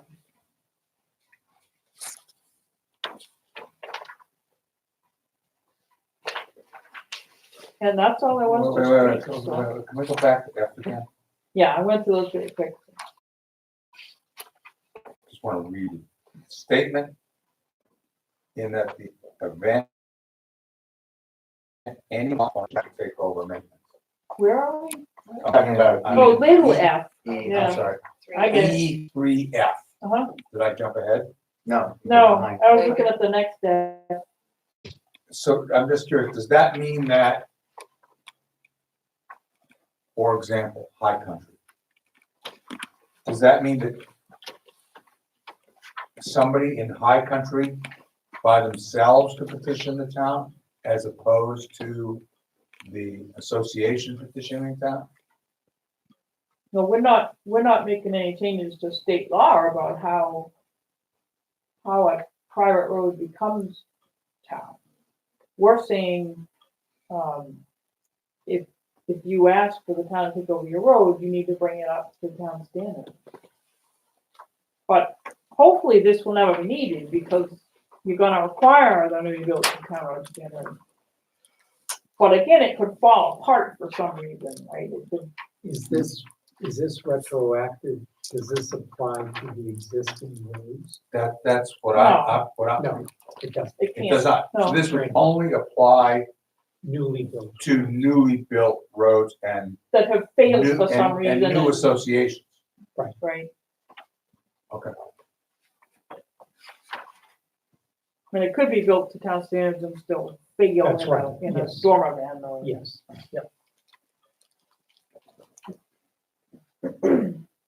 And it shouldn't be, petitioning the town shouldn't be a way to get out of paying the fix Right. fix it. Just wait.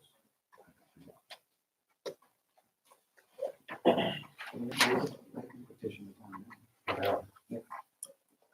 Then they can do one.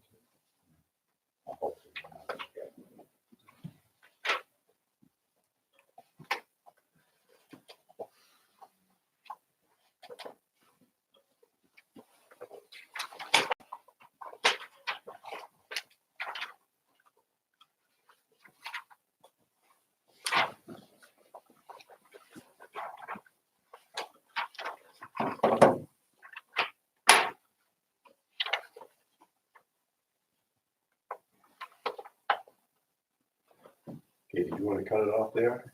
Oh, it's up to you. I don't have another meeting till 6 o'clock tonight. so. But I know you have other things to do, so. We have other stuff on the agenda today, but we could devote another half hour or so toward this. I don't know how the board feels.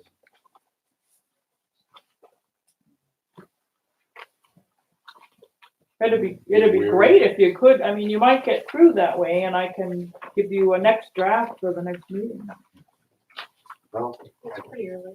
And it will have a couple of highlighted things of things we're still thinking about, but I can make all the other changes. all right, let's continue then. We can do more than 5 feet. You Famous last word. We can do All right, utilities is pretty much what you have now. I didn't put up the changes to that. And of course, you've all studied it and reviewed your notes for the meeting. As have I, of course. Anyway, utilities is pretty straightforward. Stormwater management, I strengthened by adding number 1, that stormwater and erosion control has to follow the New Hampshire Stormwater Manual, which is the current go-to manual for best practices.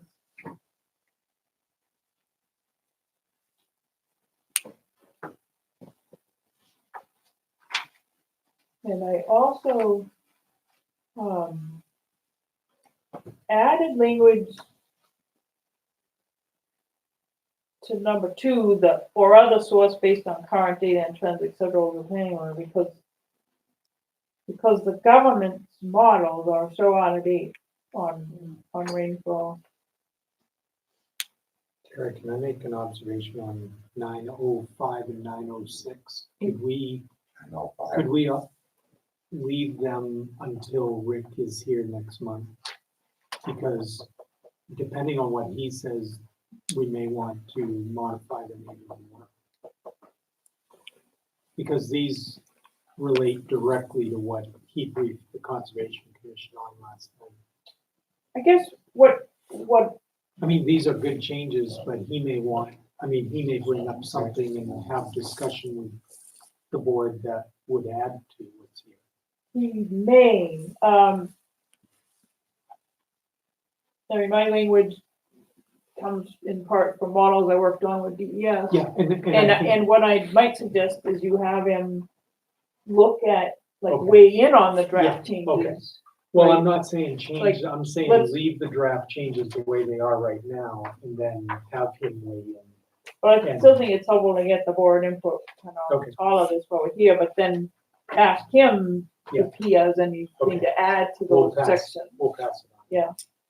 Is 905 2, where it says 24-hour rainfall? Is 24 hours long enough?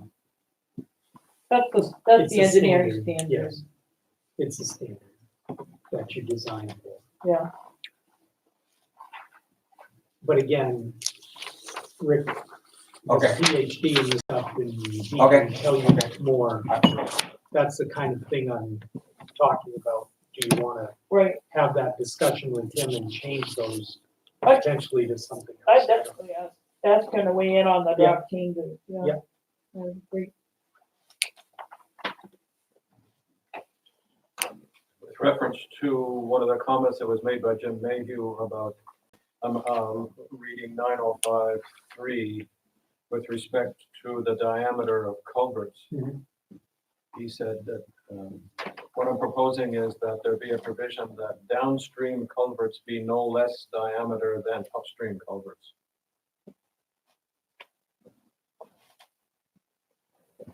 He said there are circumstances where downstream culverts were Small. installed that are smaller than the Huh. ones upstream. Rick's gonna identify those for you. There are issues in town that he's identified that are exactly that. Good. Yeah. Have that conversation next month.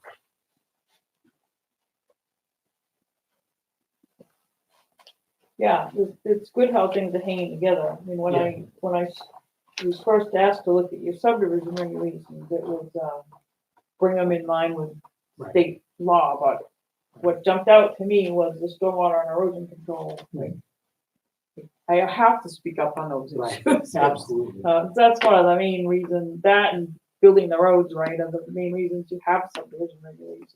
So, And I think that's a really good point of making sure that the downstream, any culvert that's fed by another culvert never be smaller than the culvert that's feeding. 15 inches is pretty small. 15 inches is very small, that- and Rick's gonna tell you that it's Yeah. undersized, he said that to the Yeah. conservation. That'll be good. So, What can you do about it now? well, I don't know, but we're gonna talk about that. Dig them up and replace them. Well, there may be cases where we're gonna wanna do that, we'll see. Maybe at town expense, I don't know. Well, Only because, let's not get into the Let's not get into conversation that. right now, we'll have that next one, yeah, let's, when he's here. But come January 18th to the natural resource inventory presentation that he does, and you'll start to get the information from him. That's Saturday. Is that gonna be recorded at all? Yeah, we probably, when is that? Martin Saturday, Luther the King 18th, At weekend. what time? 4 p.m. That's so convenient for everybody. We'll talk about it later in the meeting. And it raises the subject of infrastructure is accepted as being good until it fails. And then all hell breaks loose.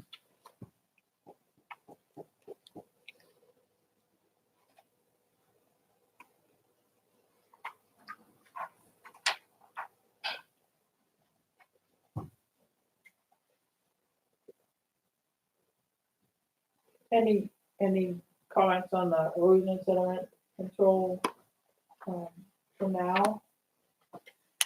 Is that intended as for permanent purposes? Or for construction purposes? Well, number 6 is during construction. So Right. I guess I assume the rest is. And number 10 is construction related. Oh, so is all of this construction? We could combine 5 and 905 and 906 and make that clear. Well, can you divide 906 into two different sections, like during construction and permanent?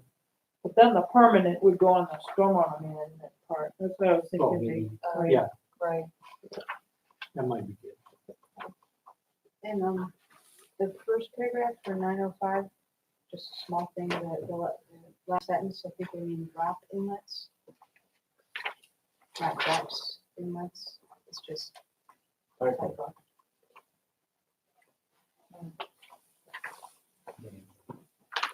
Yeah.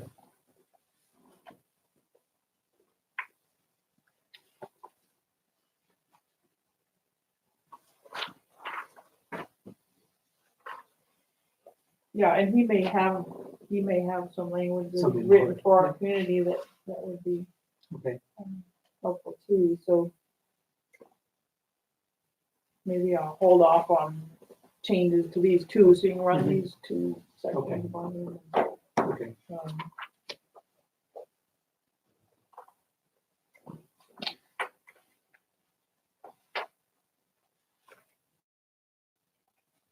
The nice thing about that is then I'll have his input to take to the other 7 communities I work with, and that's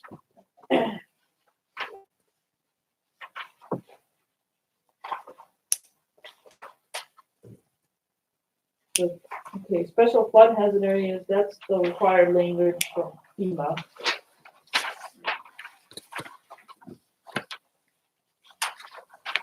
Fire protection you did not have, we specified.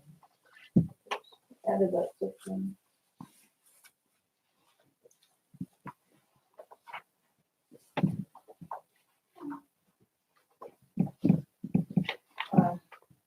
Sorry, just another, so 905 number 3, you just might want to treat the title of the 2016 standard specifications the same as the others and underline it, or. Sorry, I'm not with you yet. Where are we? 905, at the very bottom, number 3. Yeah. Standards set forth in the 2016 standard specifications for umbrella. Okay. That's the title of the document, Yeah. and I think all the other titles are underlined. It's bolded. Yeah.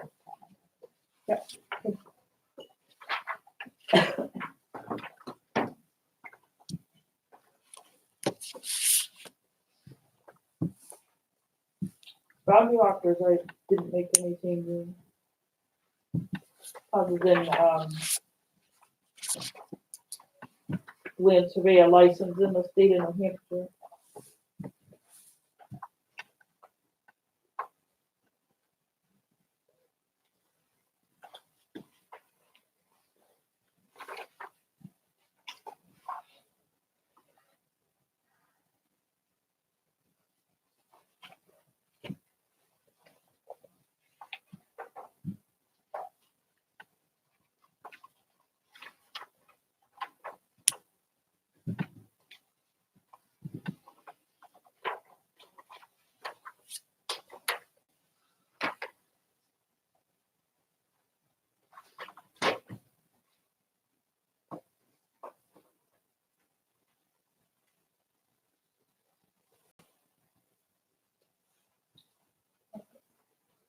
Performance requirements, just a couple minor edits in there.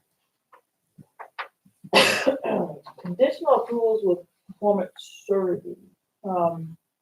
Made a substantive change in, this would be 10.02 number 3. This was based on, another municipal attorney's input.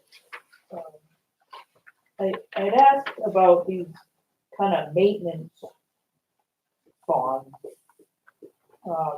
And the opinion was it's safest if it's at the recommendation of the town engineer, and if it's to determine that it was built in compliance with your regulations, as opposed to maintain it, to actually use to maintain it. That's the question I had when I was working with another community.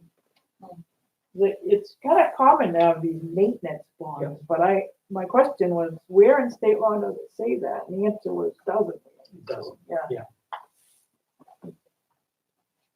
What we've done is retain some percentage at the end in the past, some percentage in the end for up to a year. And that was rather than make them go out and get a separate bond.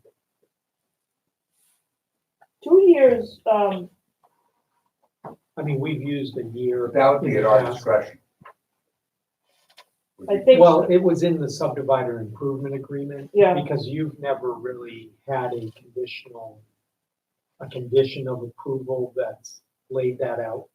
But I think this paragraph is a great idea But we for can't. you to put it in as a. Gives us condition of the option. This does. Yeah. You have 2 years now, and I Yeah. left it at that. I was trying to convince another community, the lawyer was more comfortable with a year, but then they talked about the seasons and how you could not know for, and I think that's why I just heard you say a year and a half is good, but Yeah. Right.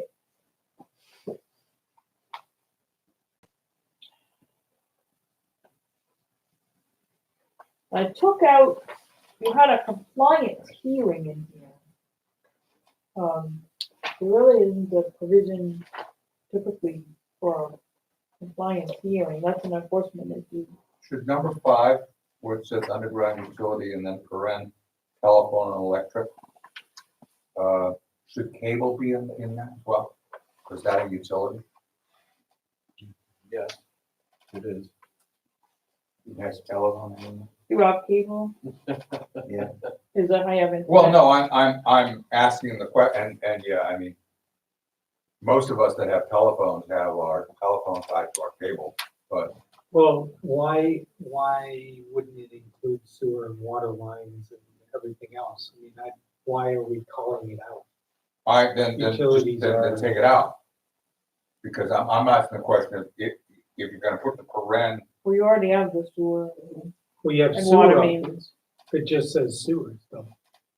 It says shall show true locations of sewer and drain manholes, so it leaves water out. No, it has water mains, Okay, I would take it out. because I think this one is, no, you want to see where the underground utilities are. No, I'm just not in gonna tell for parentheses, electric. leave I mean, underground the utilities. parenthesis, telephone, electric, underground utilities, I think is sufficient. Oh, Yeah, I'm saying, take why, out the Right. parentheses. Just right, take the just take the parentheses. parentheses out, and therefore the question is, Whatever they are. whatever, It's whatever they are. Whatever they yeah, are. I got in trouble adding cable and internet in another community. because Really? It was so far off their radar to have that. So Okay, okay. They thought that was. I don't wanna know They what thought that was community pretty is. funny. yeah, so- and you think that we're at the end of the road. You never know. But I still have not lived in the area with cable, so I understand that.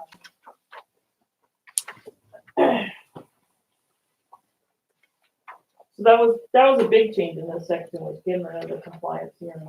And guessing that you haven't been doing those, they released the bond, they did the That's work, period. That's right. I separated out this inspections part. I think it's important that be addressed as a separate section. And it's usually that money is escrowed rather than part of the bond. That's right. I'd like that.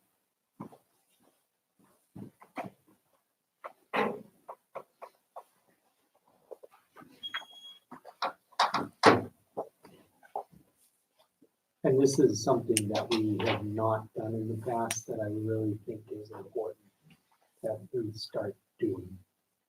Is having an independent engineer Yeah, at the developer's expense. it must be that big cities do this. Well, or they may have a Larger staff communities of- engineer even. Right. But that, it's at the developer's expense. Mhm.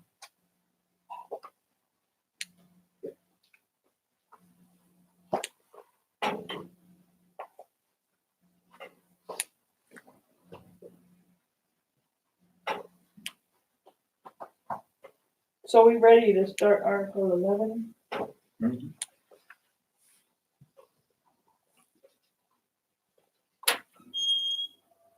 So this was another question hanging out there with the timing.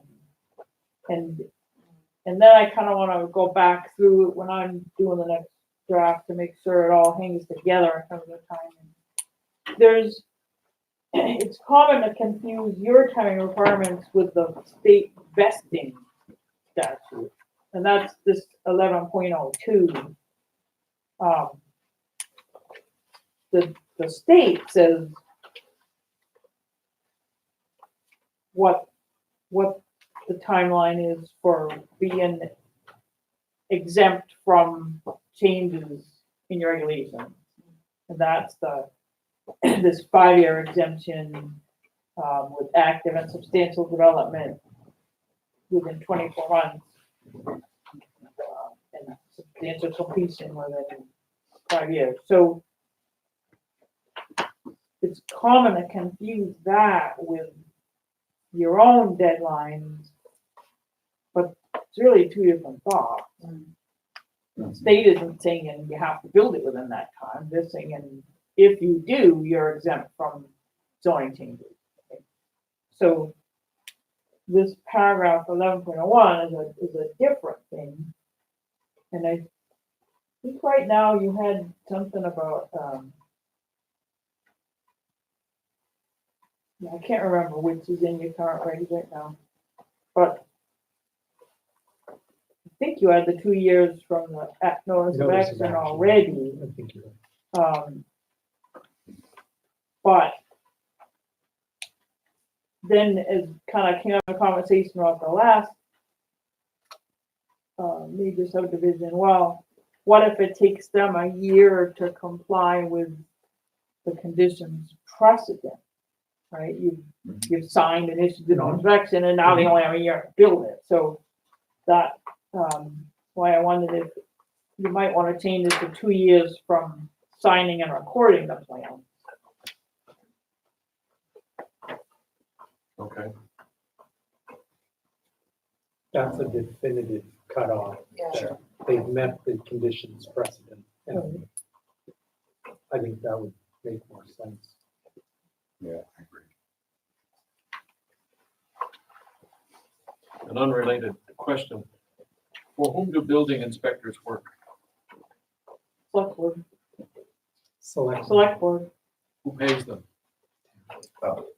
okay. Town pays them? Do you mean under 10.03? Right. Those aren't building inspectors. No, I read it earlier in the previous section, but it's still a wandering question as to where is the line of responsibility for building inspectors? That The is, Board of Selectmen. do they hire them and say, we want you to inspect a given project? Or anything that goes on in town. So where do we find a building inspector? It's Chris Hodges Ah, here. okay, The fire chief, building inspector, and in fact, that's the way it is in Holderness, and I'm not sure about Campton Thornton, but I believe the fire chief is involved with that in those communities as well. Are you talking about inspecting the construction that's going on? yes. Well, Yeah, no, that's different. No, that's the different. That's 10.03. I think you're 10.03. talking about the code Development. enforcement Code officer. enforcement officer, building inspector is Okay. Chris. Then we'll divide it into two questions. That satisfies one, that Chris is the building inspector, the town's building inspector. Yeah. But with regard to, say, the sophistication of a construction project or the integrity of poured concrete, That's 10.03. That's 10.03. That's the town hiring somebody and charging the developer. Yeah, okay, development pays for it. The inspector. yes, That's correct. So the references in 10.02, that person is for the select board, making sure the plans are done according to what you approved. Mm. And for that piece of it, he's taken his input from this engineer consultant for the town engineer. okay. So what we have here is satisfactory. If you So guys At make. least it looks that way, yeah. Well, no, that's been the missing link. Has been the conditions approval, laying this out. So that in the past, the developer has not been, we have not done this. Our public works director, municipal services director, and the building inspector have been the ones doing the inspection, not a separate engineer paid for by the developer. So I put it in the conditions of approval going forward and follow this. This is great. Good.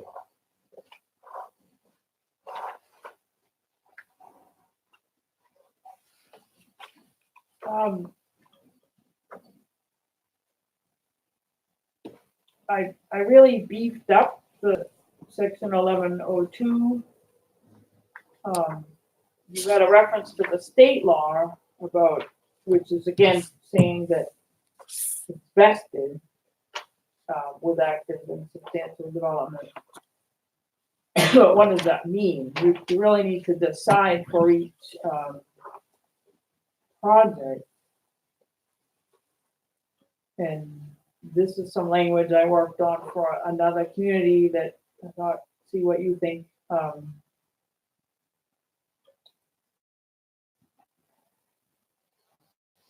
Trying to, in paragraphs B and C, they're trying to give some definition to what active and substantial development is and what substantial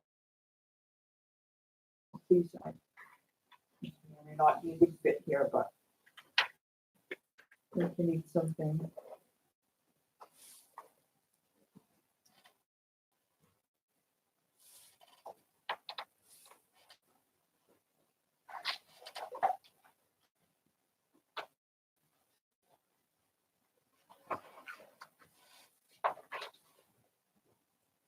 Mark, I think it would be good for you to weigh in on these two in terms of,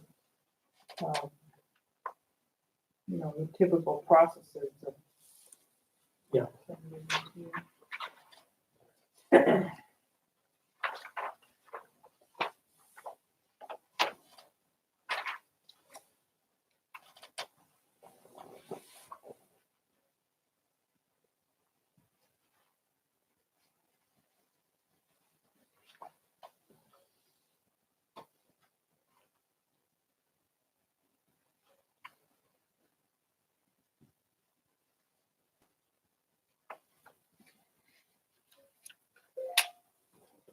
So in B and C, when you say if the board does not specify, would that be done at the, as a condition of approval? Yeah, be part of the approval. Okay.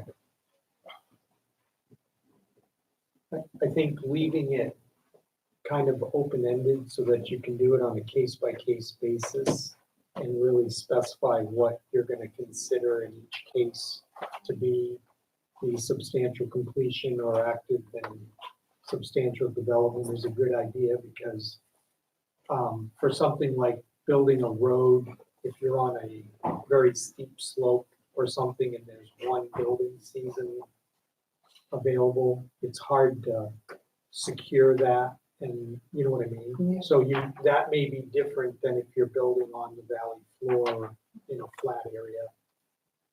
So if you leave it like this, where you get to say that, I like that idea, it gives you guys a lot of flexibility. And I just like to put some examples in as a reminder to Yeah. do this and Yep, try I to think get that's approval. 'cause it's, I think that's a good idea. That's a common problem, is that these don't get specified and then, And again, Then we've never, in our conditions of approval, you've not gone into that details in the past. And I think this is a good reminder to you that laying that out is expected. It's very clear to the developer what he's gonna be required to do.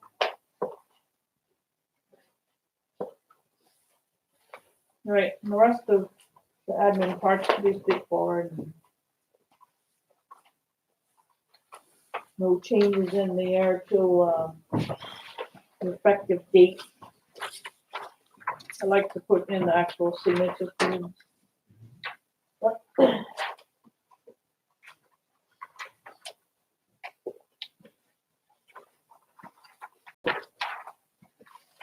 Partly after all my years of working with regional planning commissions and having all these copies of registers floating around and towns calling for help, and I don't even know if they adopted what I have in my hand, so.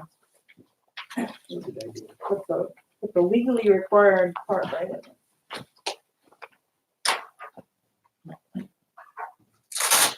A lot of towns forget to record it with the town clerk too. Let's give that a reminder right in there.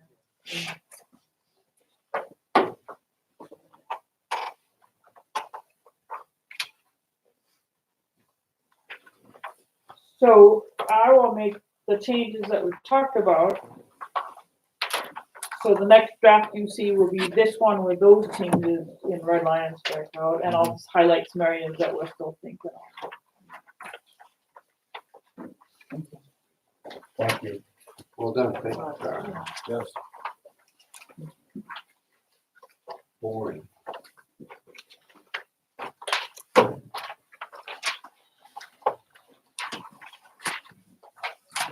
Okay.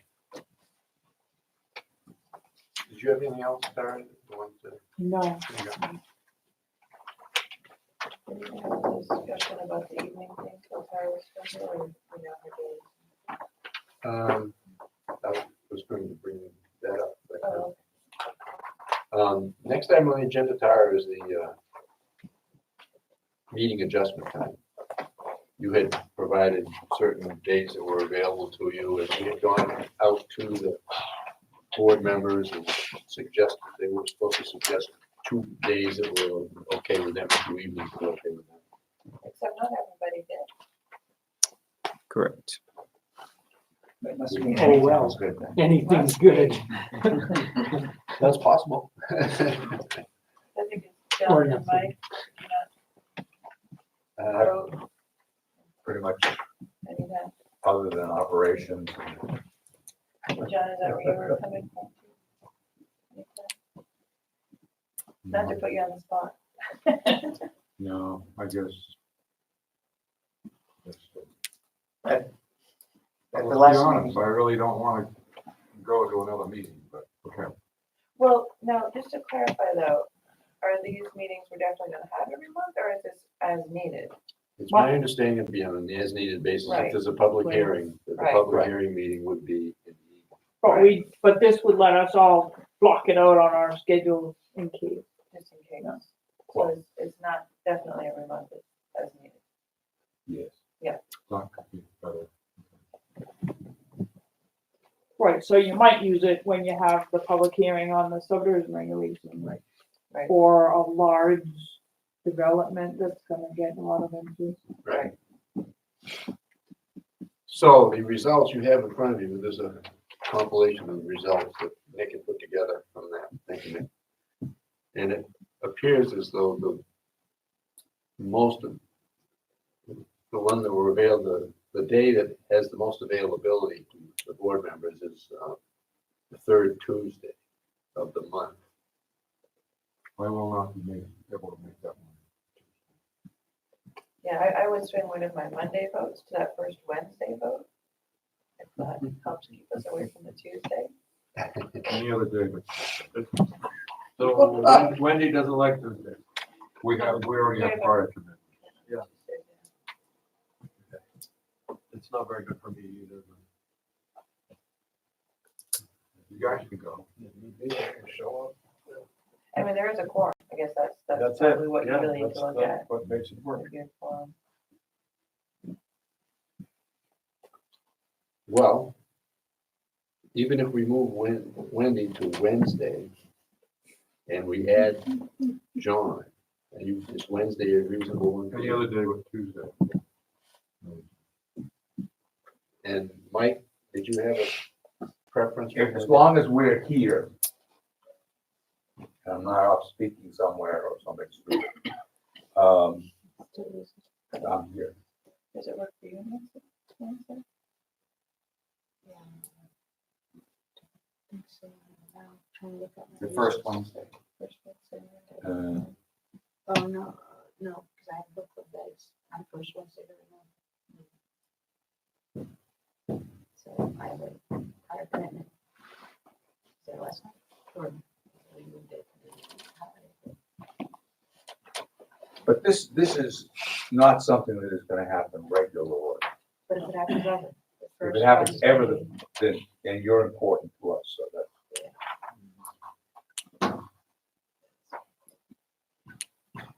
Okay, how about the second Wednesday? Well, we gotta work with an I- attorney. I have something I We probably, can do other That ones. second- Could- but that's not good for Tara. no, I could tell somebody else who just can't do that. Somebody How- else that meets on the second and fourth Wednesday, I could tell them I'm only available on the fourth Wednesday. That's why I said, see if any of these work, and then I can see if I can move somebody else around. If not, I could do the second Wednesday. My only concern with that is who's gonna put me up for the night because I'm back here in the morning at 8 o'clock for this meeting. I will. Cause that's like, no, Sorry, I'll No, respond. no, but I had to seriously, get up at 5 to get here. we I do have a little rental, and as long as it's not a holiday week. Oh, yeah, That would be my only concern with the second Wednesday is. I think we can, We'll find a place for you. There's always a there's shed. about 1,400 units in this town, so I'm sure we can find some. If that ever arises. But it's gonna arise, right? It's- Well, I mean, if there's a, yes, and I'm saying if, when there's a plan, we are gonna know a month in advance that it's coming probably, and we can make arrangements, is what I'm saying. In terms of town workload, the second Wednesdays, second and fourth Wednesdays are select board meetings. Is that gonna? No, I don't Present a think, problem, yeah. unless, except for you having to go to 2 meetings from town staff perspective. It says the Met preparing for both. Second. second Wednesday. Okay, That's promising. let's look at the second Wednesday then. Mike, is that one all right with you? As long as I'm here, yes. And Rich Sure. and Joe Yes. and John? Yes. And Nancy? And Terry, I don't care. Mr. Flexibility. Wendy. Yes. Okay, it looks Okay. like it's the second Wednesday of a month where a public hearing is going to be taking place. And that would be 4. No.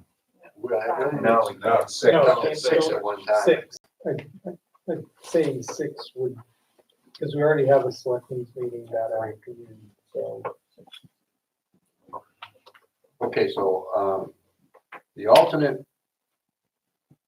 planning board meeting for months where there will be a public hearing will be scheduled for the second Wednesday of the month at 6 p.m. All those in favor? Aye. Opposed? All right. Nick, I got that. Right? Got it. So you'll put that on the website for the, as needed.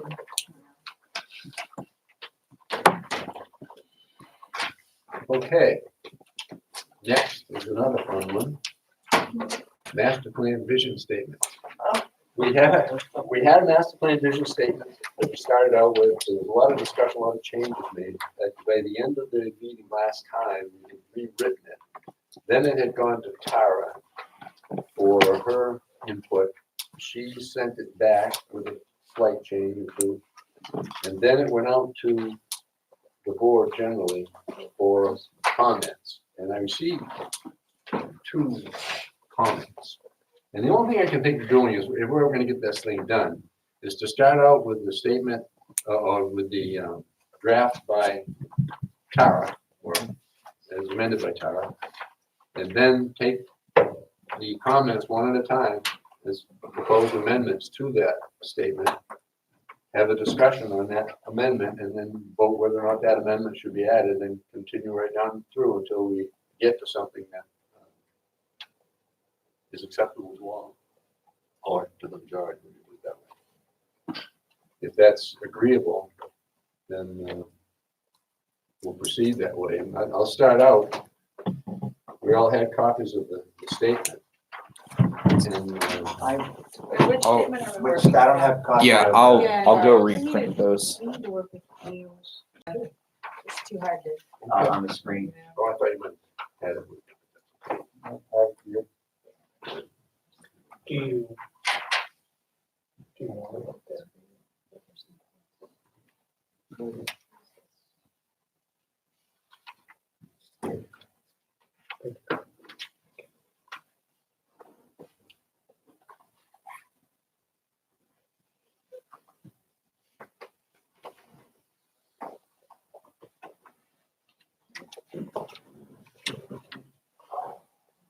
Like to be the paper supplier to the town.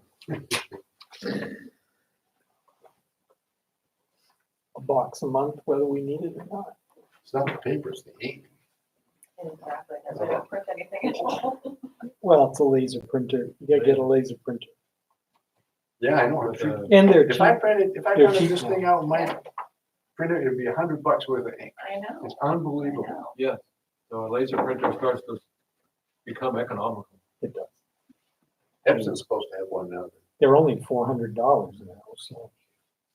I mean, I say only, but Yeah, when you think about the ink that Oh, you're the buying ink is with an crazy, inkjet. yeah. if you're That's- using inkjet regularly, Yeah. it won't take a year Right. to pay To for pay the for laser printer. Does the laser, does it use ink or does it just burn the paper? What does it do? No, it's powder. It's powder, like but, toner but for the it. toner, Like the the old toner fashioned cartridges last Yeah. a long time, like 10,000 copies. They do color and stuff too, huh? And they do, they have Yeah. color laser now, that's still pretty cost effective. And it's been now even come full That's multi-function and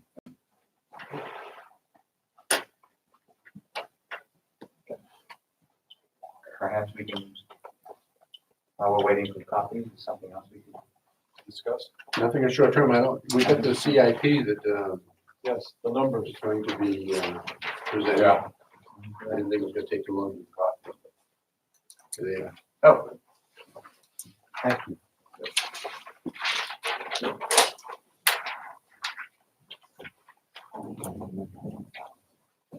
So I need to know how Is this one modified by, Yes. all right, one of the first comment we received was from, well, he's not here today, but I'll. leave it to-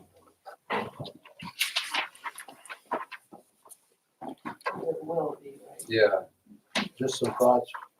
Feel free to describe it. Mission statement needs to be more active in terms of will do as opposed to strive or aspire to. And I think he's referring to that Strive. third statement. So if someone wants to, Say that again. he's looking to revise the sentence that says Waterville Valley strives to be environmentally conscious. He would like to see it read Waterville Valley will be an environmentally conscious and diverse community. Will be as opposed to strive. Will be a stronger, much stronger. Right, he's saying something that should be stronger rather than aspirational. This is not a mission statement. I think I pointed out. Yeah, Rich followed up on that, saying, I think our aspirations should be more specific. Or that will be is too strong, and it's a vision statement, not a mission. And thinks that the aspirations should be more specific. I agree with that. I don't want the aspiration statement to become a statement of responsibility. That we're not committing to do this within, there's nothing, Rob didn't suggest a time frame, but we're not committing to make these things happen within a specific time frame or within a specific budget. That's what will be sounds like to me. I'd say, no, I don't want to do that. I've heard that concern here before. I haven't ever run into that in somebody holding a master plan and saying, why didn't the town do this? I mean, it's clear that it's a vision statement. It's the first sentence of the master plan. Then there are more specific goals and objectives, and then there are action items. And I haven't ever seen that happen. Well, it did in one of the public meetings that occurred this year, when somebody stood up and said, the board has committed to do these things and they've never happened. Where are they? I want to hold you accountable. Well, but they could, that's the point they were saying, but it's not like there's something actionable. Well, that's what the person said. Yeah. And But there's nothing behind that. Right. I think the words will be are accurate. I mean, if you're envisioning something, Well, I envision that it will be. That's how I would normally word a vision statement. Yeah. really good. I think a vision statement is something that it's kind of how you are, but you're not there yet. It never will be, and it's something that you're always striving towards. So it's what you're tending towards always, but it's something that you always strive for.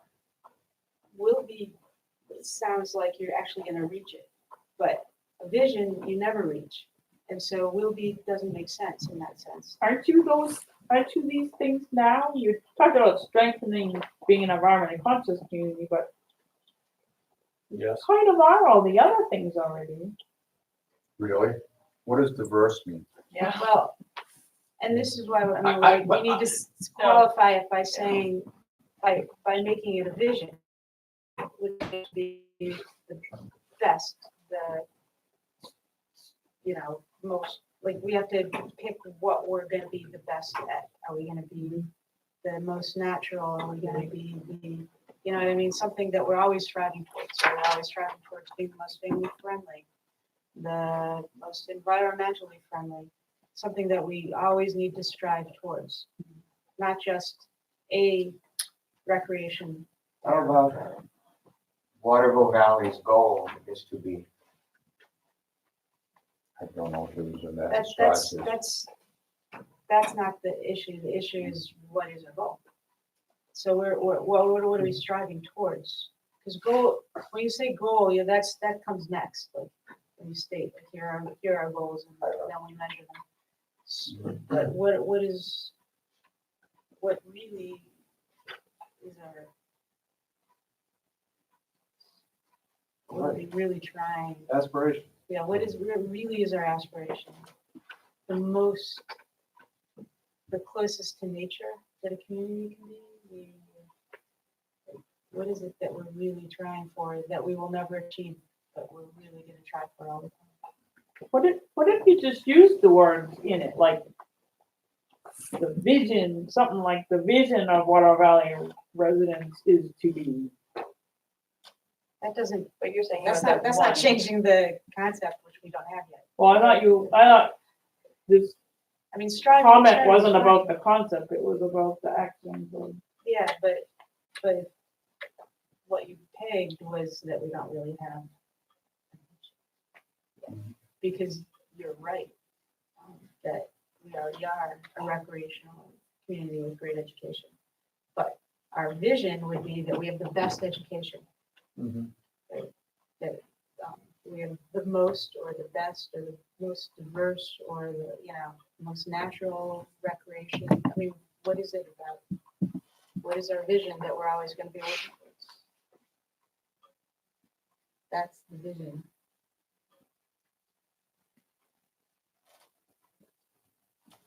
So what would you?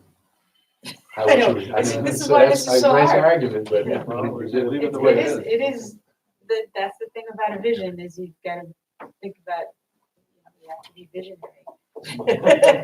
I guess for So, To me- we want to be a really unique community, right? strives works, but I mean, to strive towards the goal, I mean, to me, they're interchangeable. Yeah, but So- I don't think that's I'm the fine with issue. strives. The issue is, Yeah. what is? Right. You're saying it's too broad, that we need something narrow, and then Well- these will support that narrow thing. I think it's not the broadness, but it is a little bit. It's the fact that like it's something, it needs to be something that we can never get to because we're always working towards it. Okay, so therefore strive is a good word. Yes, yes, that's the good word for a vision. Okay. You're always striving towards your vision, but you can't reach your vision. Understood. Well, I think you can. I'm not sure I agree with Yeah, that, I think but you can reach That's- your vision. that's a for the vision. 20 That's why years it's a or whatever vision it is. statement. And then you'll have another You vision can- in another. want to get there.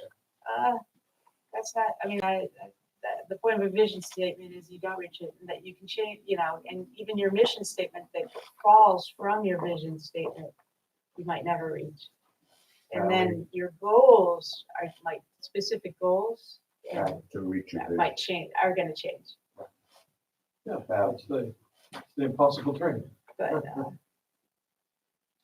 I don't think we need to get involved in an epistemological debate.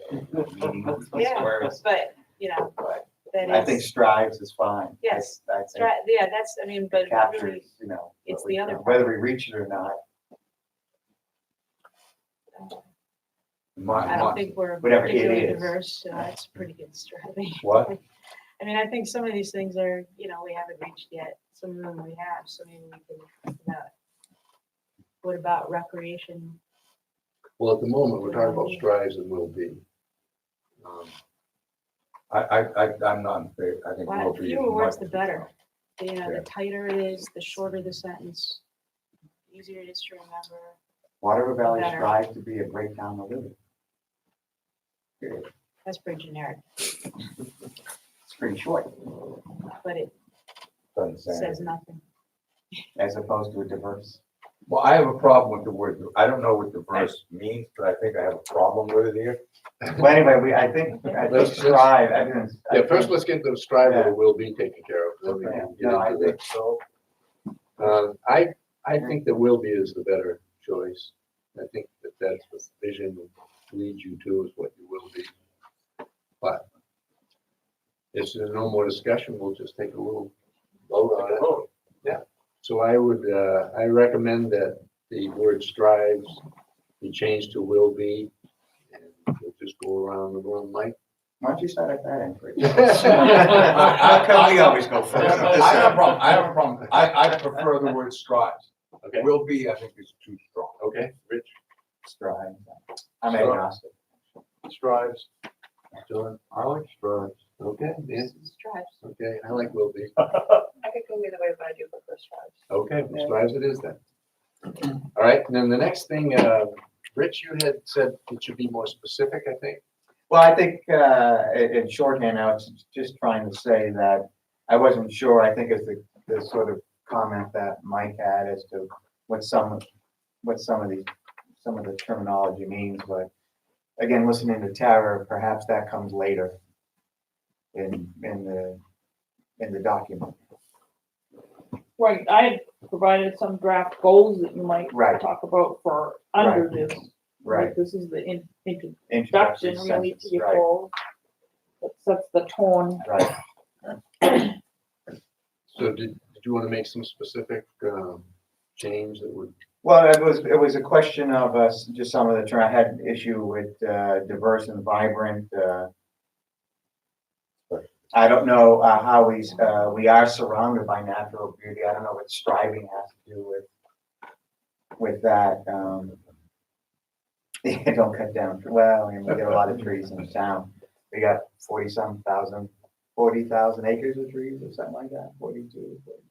In town. In town, yeah. And then there's a question of the listing. I mean, are we prioritizing in terms of how we're listing it? Or is it just stream of consciousness? In other words, is environment, it's great to be environmentally conscious, but we do have to have great public services, but sometimes those don't necessarily work together sometimes. so what would you suggest? I throw it open to discussion. Let's see what others feel about it. I don't think we had, well, we shouldn't be discussing it, as Tara pointed out. Just a thought to throw out for discussion. I don't want to get hung up on spending a lot of time on a sentence that most people aren't going to read anyway, frankly. Yeah. And people are just going to gloss over it and want to look more at the specifics associated with it. And to a large extent, it is boilerplate. It's supposed to be boilerplate. I think Supposed the to be our main, boilerplate. I think the main purpose of talking about it now is just so that it guides Right. your work on a specific topic, right? That you didn't, how do you update your chapter if you don't know what you're all working toward, right? We're striving I for. think, and you could always circle back to this, right? At the end of the process, and say, well, gee, we ended up talking a whole bunch about X in the master plan update, but we don't even have it in this business statement. Maybe we should go back and tweak it. You know, it's not, it's just to guide your work for now. Yeah, but I come back to, and I guess it's my hang up, is the word diverse. New Hampshire, compared to some other states, for example, is not really a racially, economically diverse state. Maybe we are economically diverse, but I don't know what diverse means. But the word doesn't refer specifically to race. I understand. In any demographic, you I can be understand. diverse But with age, that's diverse why with family content. But that's diverse what with- my issue here is. What does diverse mean? Well, this came out of the, Well, that's kind of the next steps is to It's a then broad spectrum define word, it and measure it. not just one Does it mean element. economically diverse, does it mean racially diverse, does Yeah. it mean? I think you put diverse up here now, people are gonna take it for what it means today, which is racially diverse. well, I don't think that's how it was developed. It came We can up, came about as a result of the public hearing where someone was concerned about it being an old folks home. Yeah. And they were talking about diverse with regard to Age. Age. Yeah, that's what I thought. too. Age and family makeup, That's everything right. from single to families Right. with several children. Yeah. And diverse with respect to occupation, Mhm. Right. everything from retired to, Oh, you know, Waitress. Waitress. no, I was gonna say, Right. entry I'm not level disagreeing with that. occupation to retired. I'm just saying that, you know, maybe it's having lived down in Washington for too long, but diversity means a specific thing, Lived in New York City for long enough to know exactly how this Right. word was hammered. right? And that, yeah, that's what it means, at least you might say a press article would probably be referencing racial diversity. But that doesn't, well, that's not what I thought the word meant when I read it in this statement. I read it, Big city. No, but I don't think that's the way most people that came to the Maybe it meeting. says more about you. it's. City guys. You know, big city people, I'm sure that's true. I mean, those of us that came from, you know, Yeah. Boston, DC, New York, whatever, when we see that word, that's the way we read it. But what's wrong with it having a lot of different meanings? I mean, isn't the bottom line that the town strives to be open to everyone of an economic, age, racial, et cetera, diversity? I mean, that one word just encompasses it all. So is that so bad? No. I mean, I we're think not. that's, that but was it's the what we're intention. striving for, We're not what we strive to be, right? okay, I mean, we're striving for affordable homes, affordable long-term homes for rentals, right? And that's part of the economic diversity.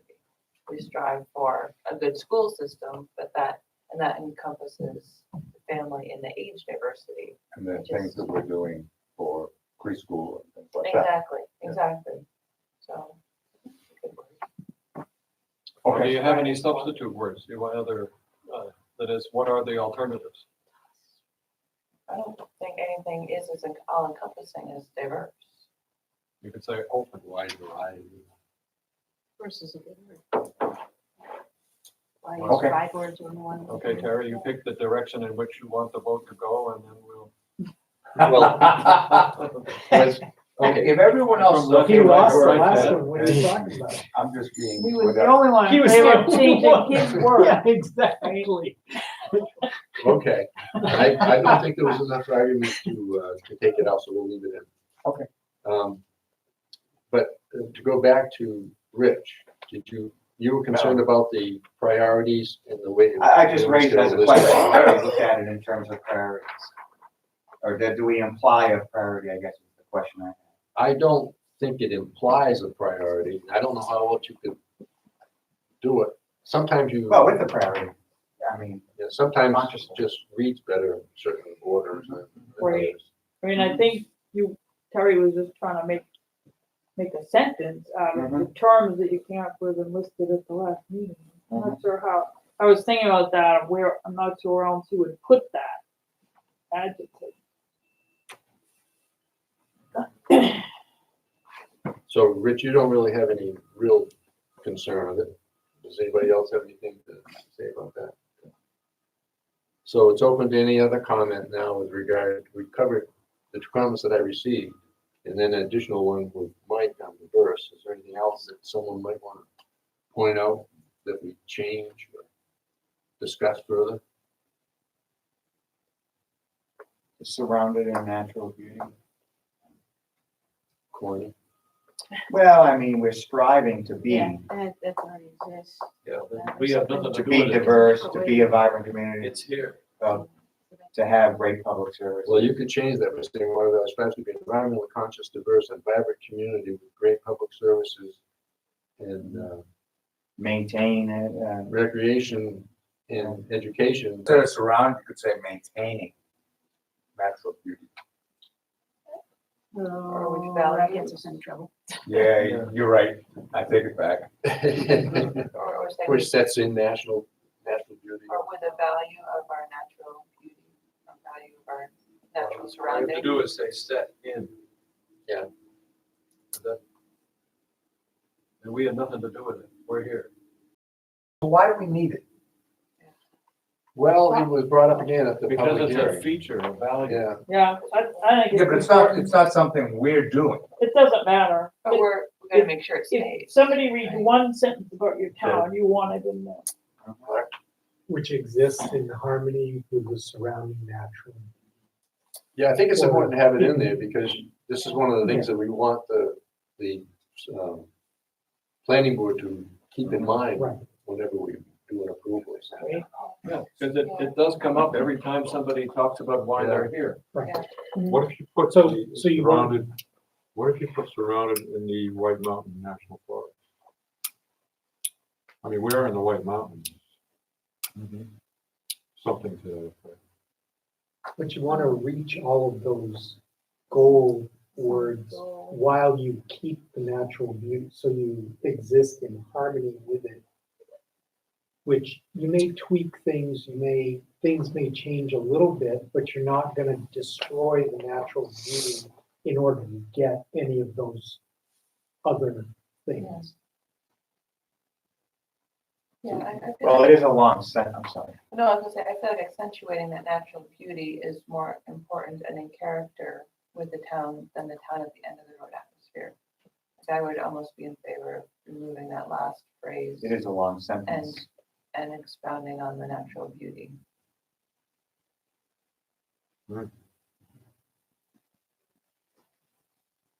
Because what is the town at the end of the road atmosphere?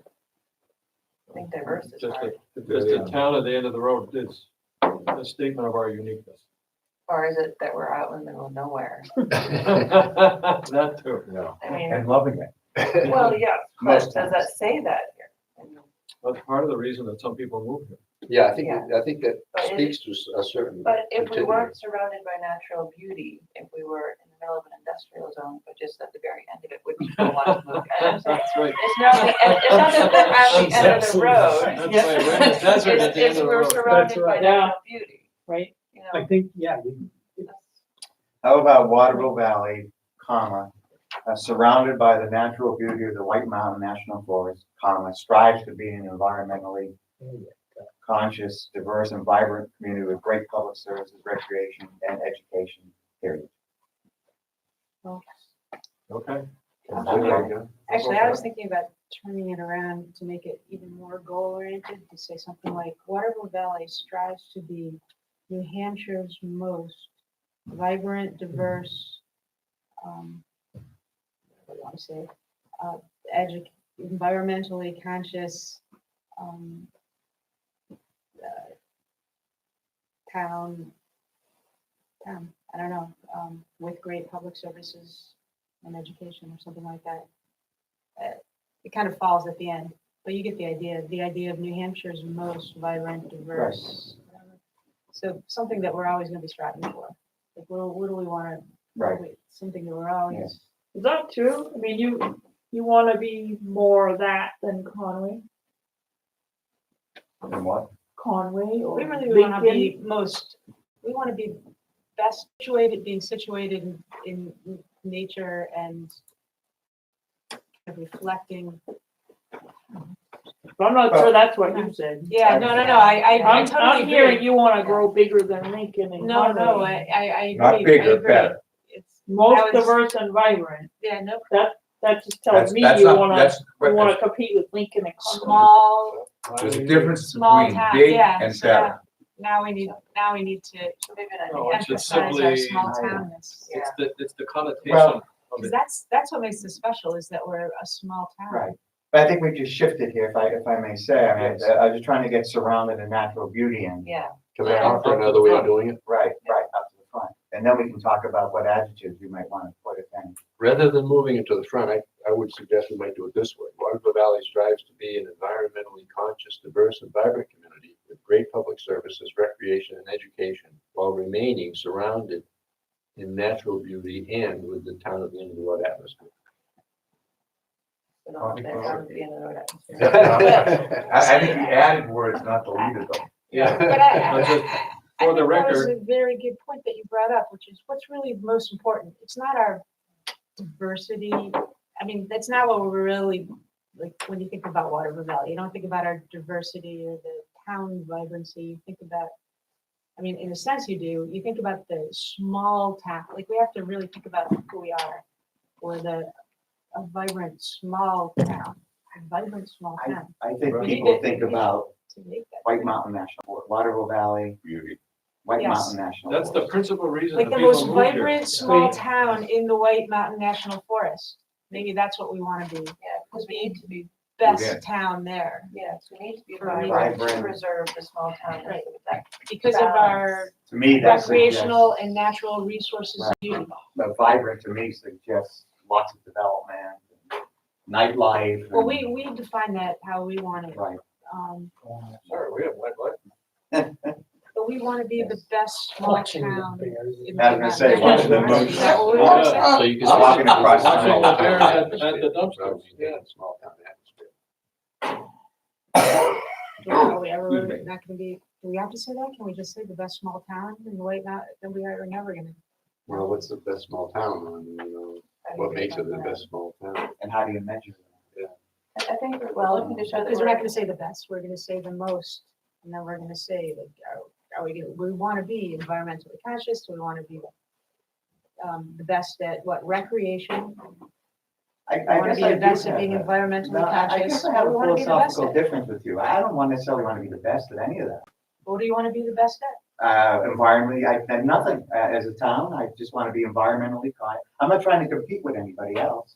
But but the vision statement is, what are we always Striving for striving for, right? So environmentally conscious, it is kind of, what do we diverse, wanna be vibrant. the best at? Well, No. we're not a company, but. why don't we strive to find the best balance amongst the natural beauty and the vibrant? I mean, we want the vibrancy and the economic strength to be sustainable as a small town surrounded by beautiful. So that's our goal, right? We don't want to be North Conway with the traffic, but we want to have enough business so that we can exist here and be surrounded by all the woods. So it's a matter of balance, right? Balance is a good word. It's a good word. Balance and sustainability. That's Balance between natural beauty and vibrancy, or however you want to say it. Vibrant small town.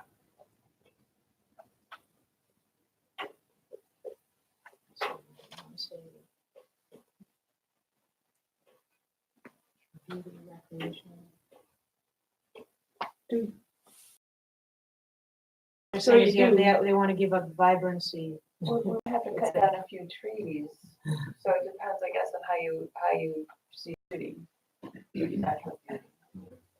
I mean, do you wanna have a view, or do you wanna have more No. trees in front of your house? How do you define that? Speaking as a member of the select board, I want to have a sustainable tax base. Otherwise, you don't want to do that. Exactly. That would be my vision statement. I don't know, I thought you were good with surrounded by the natural beauty of the White Mountain. I thought so, Forest. too. That was a good phrase to get in there. Yeah. I like Mark's word, harmony. I'd say, I don't know what that means. Means that we. We would just shut up. Okay, I will. I mean, everybody here driving in and out to get gas. Like, are you in harmony with Right. environment? So we could say Yeah, with the until you have most, enough the business, White you Mountains can't have most gas stations. sustainable combination of vibrancy, natural beauty, and recreation. And that's kind of what we're juggling, right? Right. Something on that? Yeah. So Waterville Valley My strives to mind's be starting to freeze up. the White 3 hours. Mountains' most sustainable combination of vibrancy, natural beauty, recreation. I mean, I think that's what we're saying. I don't know. I don't know, you lost me in that one.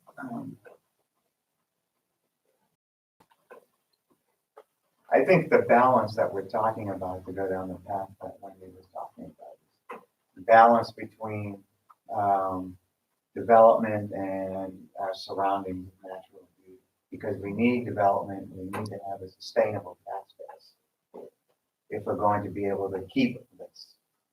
Is that part of our Little bit. vibrancy? I'm Right. thinking, Yeah. yeah, I It think that's could what it be, is, a because you- sustainable combination of vibrancy with natural beauty and recreation. Because those are, recreation is fundamental to a town, we cannot leave that out. I guess, yeah, well, I'm looking at the maps behind you guys, right? Yeah. And there's the development and We are done. you don't need to sacrifice the natural beauty to have a vibrant community. Is what you're trying to balance the vibrancy in the small town feel at all? I mean, is that, I don't know, That's part of it, for sure. I'm not sure that putting the, normally I would like the term balance, but I'm just not seeing that there's any of this stuff you really have to give up to have the other. Well, surrounded natural beauty doesn't seem to be a real controversial one, but the town at the end of the road seems to be the controversy. Sorry. Is that it? No, I'm just trying to get my hands on it here. Was it really small town atmosphere? Yeah, I think it's more of that. That defines it better, I think. We already have it. You know, before I came to the valley, I had no idea what Waterville Valley was. But if someone said Waterville Valley Resort, I would have a better idea. Although we What's just money to struck Waterville? resort town out of all our stuff. We do. Town. It's still a resort. No matter how we look at it, and hiking, it's not just skiing, but it's hiking, tennis, so I know. we gotta, I mean, if somebody didn't know what town Waterville Valley was, I had no idea what it was until someone said, here, take my keys and go to Waterville Valley. I said, where the heck is that? And what would I do? Oh, I think we've What all would I had that do there? experience. But if I saw Waterville Valley Resort, it's like, it's more than Well, just a ski this, town. this gets to the point earlier about what is the priority here? Right. Diversity, vibrancy, recreation? I mean, what do we want to It's stress? Waterville Valley, period. The resort is The what town you're saying. itself, You're saying the but it is a resort act- resort.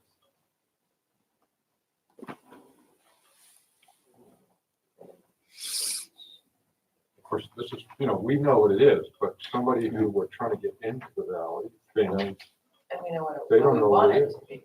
Yeah, but the vision statement doesn't go out to the public that we're trying to give you. The vision statement sets direction for the planning board to, is how we're gonna develop.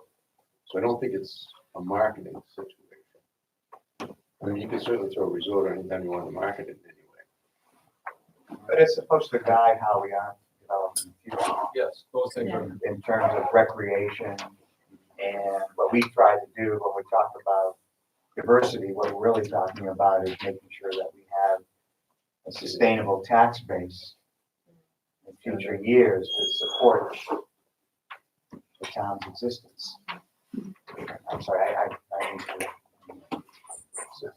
Thanks. I got a ride home with you. Yeah. Is he mad at me? It's always on the- Well, Okay. But see, don't disregard what Rich has said several times, even though he's leaving. That's right. And I'm not sure it belongs in here, but it is very important. When he keeps talking about the term sustainable tax base. One of the things that any organization that is talking about a budget year always talks about the effect of that budget and all the things going therein, for example, these things, on the tax base. Right? One of the things we talk about. I don't know that it belongs here. I don't think the vision statement is a place for it. I don't think it I is forgot to mention, either. but in the draft doesn't- minutes, you It have doesn't kind Friday, of fit December there, 12th. but I In my wanted to copy. just anyway. say that it is important. I'll be back next week. Well, I had a chance to ask Billy I don't about know. that. I should say that in writing though, because it's impossible to listen to. Waterville Valley strives to be the White Mountains' most sustainable combination of vibrancy, natural beauty, all-season recreation, and highest quality public services. Isn't that really what we are? That's good if you're working for the resort. No, but highest quality public services includes our incredible, the healthcare part of it, and the schools and the rec. All-season recreation means not just the ski Right. area, natural beauty, okay. Waterville Valley strives to be the White Mountains' most sustainable combination of vibrancy, natural beauty, all-season recreation, and highest quality public services. I like it. There's Cut out three a that lot. like it.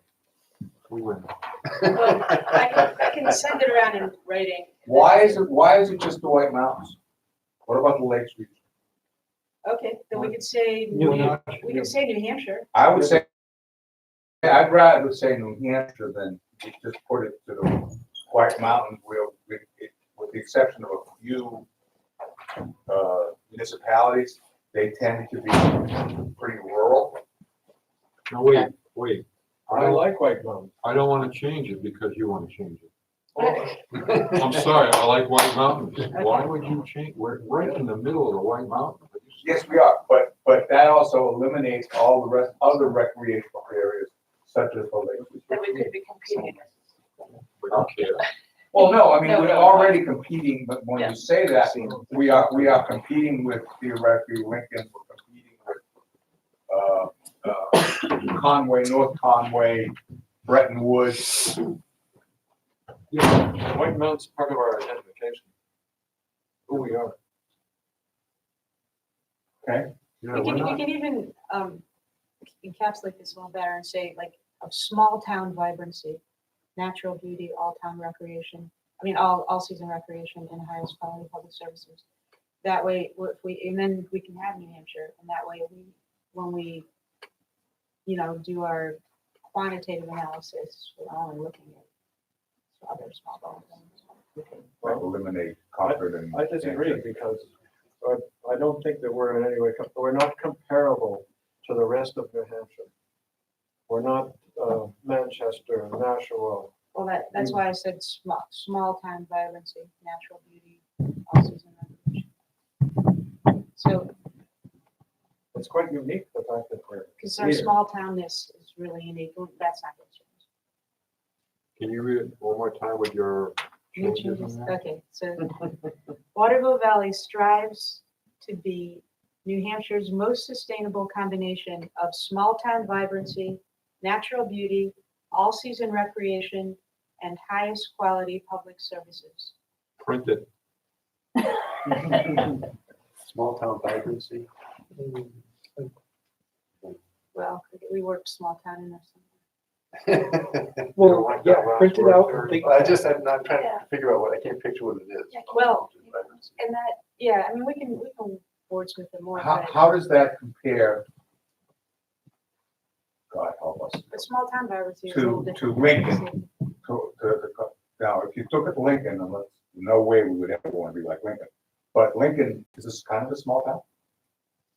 I would They say, sacrificed the natural beauty. though. They- They sacrifice their natural beauty, Yes, but they've got a we- vibrancy. a that, you know, natural beauty, I mean, I don't want to be their vibrancy in any way, No. shape or form, I know. but, and we win on public services too, our school system's much better. no, I'm not questioning that, but I was looking at the word vibrancy when you talk about, God help us, Lincoln. I'm just trying to think of what I would Well- explain to a townsperson who came up to me and said, But what's the small town vibrancy? I wouldn't be able, I Most don't know what to tell sustainable them. combination, well, that's our next step. He's defining it Yeah, within the then we have rest to of the think document. about, for each of these, how do we define them, and then how do we measure them? Otherwise, I would say. Well- it's- Yeah, probably should define it, if you're gonna put it in the, But not, you don't do it back here. no, but I mean, in my head, I gotta figure out what it is that you need. We're gonna spend the next 30 pages. Some of us, Yeah, I Well, mean, for us, I think yeah, it it is means, a little in the state of New Hampshire, in the White Mountains, it means age diversity, getting small families. in. Well, I don't think we can table it, because I think we'll have to come up with something, and we can always come back and change it, like Tara said, we're not, this isn't casting. It's supposedly the statistic I saw Send the that other around. day said Okay. New Hampshire is the second can we print that and then? most come back? aged, quickly Yeah, aged. I'll state in the you. country. Yes.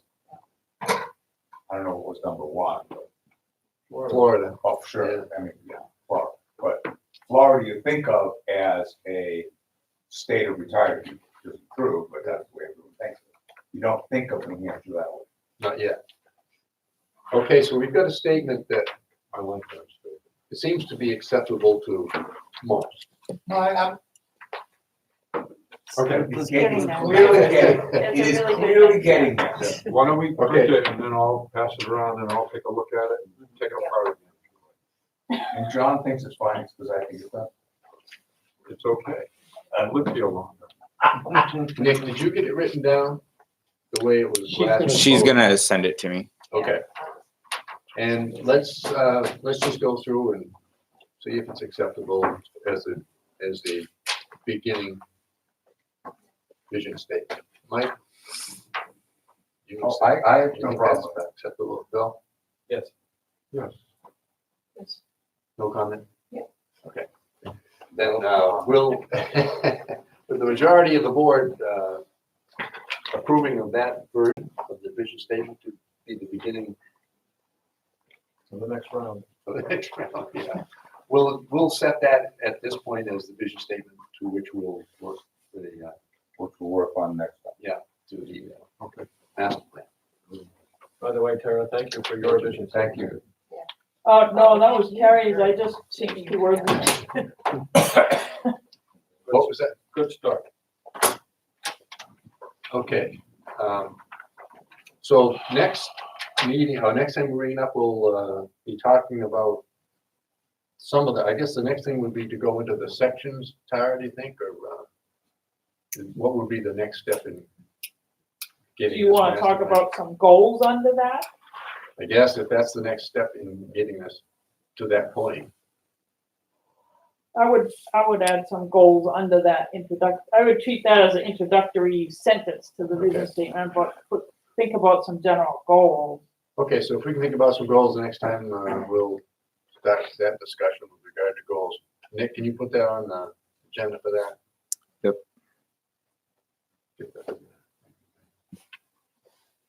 Okay, anything else on that?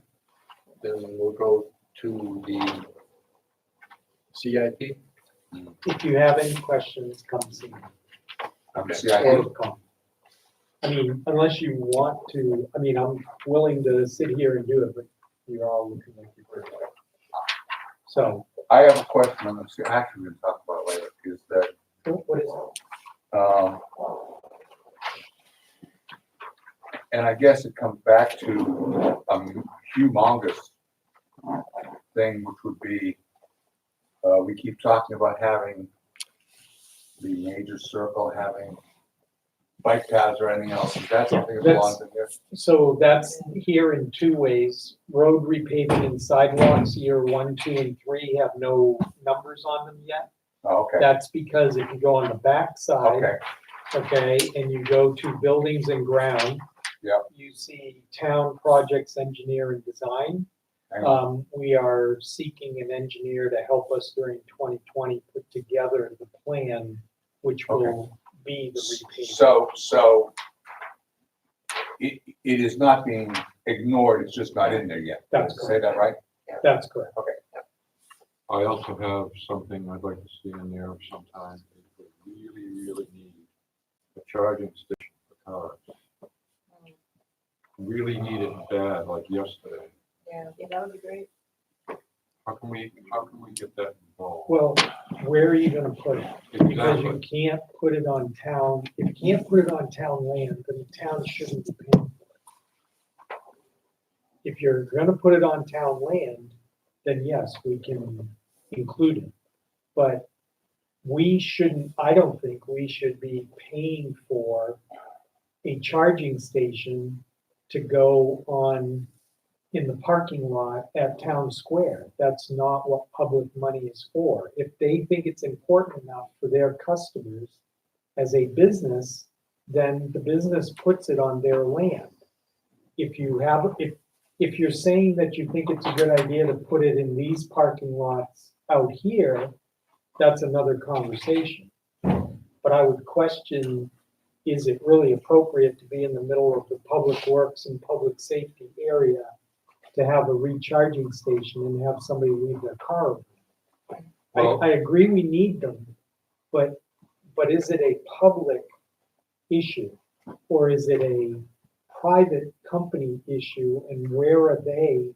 Why aren't they stepping up and putting them in? I guess the other question I would ask is, I mean, I get asked about it all the time. So, But- why is it with you? Why can't we beyond the town of Waterville? Why can't we approach Tesla?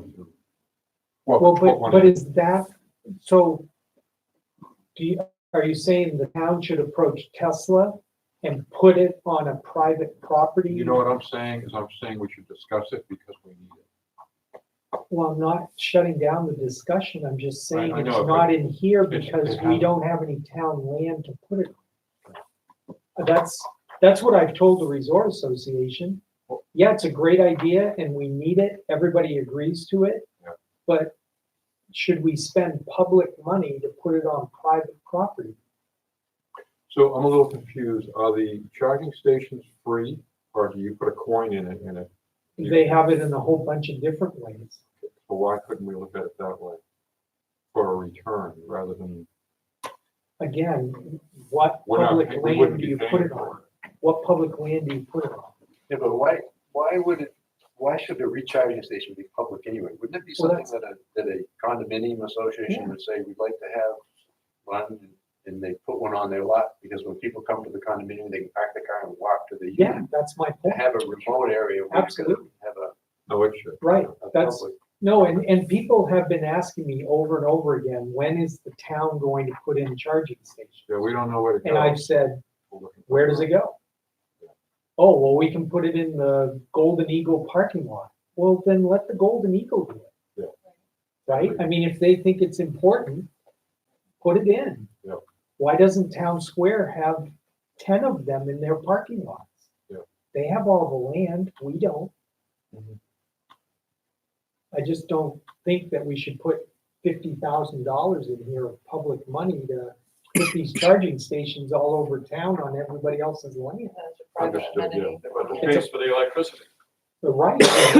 How are those grants working? Are those just for ones Oh, on public land? Again, it's, yeah, I mean, if we had a parking lot in the middle of town and we wanted to go out and get a grant from Tesla or Well, whatever no, and the put it- state's Volkswagen grant money. or Volkswagen or I mean, whoever, it's- but it's the but I'm just- settlement.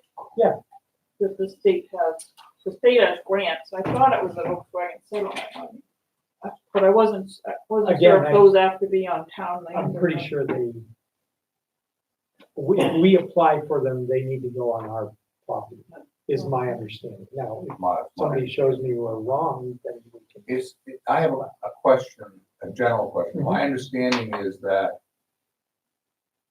charging stations have not yet become universal.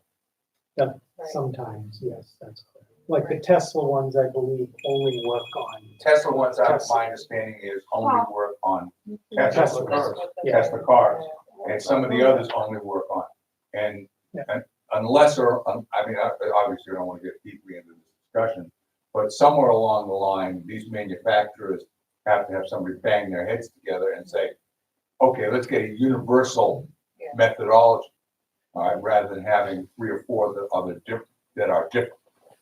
That And makes sense. And I think, we actually on the other budgetary impacts on the second page, there's also, I think, a whole bunch of environmental issues, whether it's solar or alternative energy projects, or they should all, I think, have a place in the CIP. We just haven't figured out How to do it. how to do it, and what is the public benefit and what is the town's share of that, Mhm. you know? But I think that's something that needs to get plugged into this plan as soon as we can. I think it's very appropriate. And the selectmen last night changed, there will be more use of fund balance in this, undesignated fund balance, and less cash. So that we bring down the financial impact in fiscal year 2020. So I'll be tweaking this a little bit before the February 5th public hearing. So that we have, because right now we're looking at the town portion of the budget being substantial. Do we have the AIA on there? AIA is in there. Yeah. There's a lot of, Okay, and because it's your guidance of the $2.75 per thousand impact. We have projected the bonding impact of all of these projects, and you'll see at the bottom of the back page that we are within the balance of $2.75. You will see in the fiscal year 2020 total budget that the bonding for the fire engine and the trash truck and the trails project that were approved last year are having a major impact, principal and interest payments, a major impact on this year's tax amount to the tune of about $120,000. So, That's significant. but we're retiring debt, and this shows that even with that impact, right, we are going to be within the guidance that the planning board and the selectmen have laid out. And we got really good news yesterday from the bond bank when we sold the last $150,000 bond for the trails project. We've got a 10-year note for 1.47%. Wow. So Wow. going with the bond bank is definitely the way to go. Now, they do sell those bonds at a premium, which means everything's front-loaded on the interest, but that drops off generally after year 3, and those out years are really inexpensive. So, but the TIC for the 10 years was 1.47. Yeah, we've seen similar things, you know, on schools.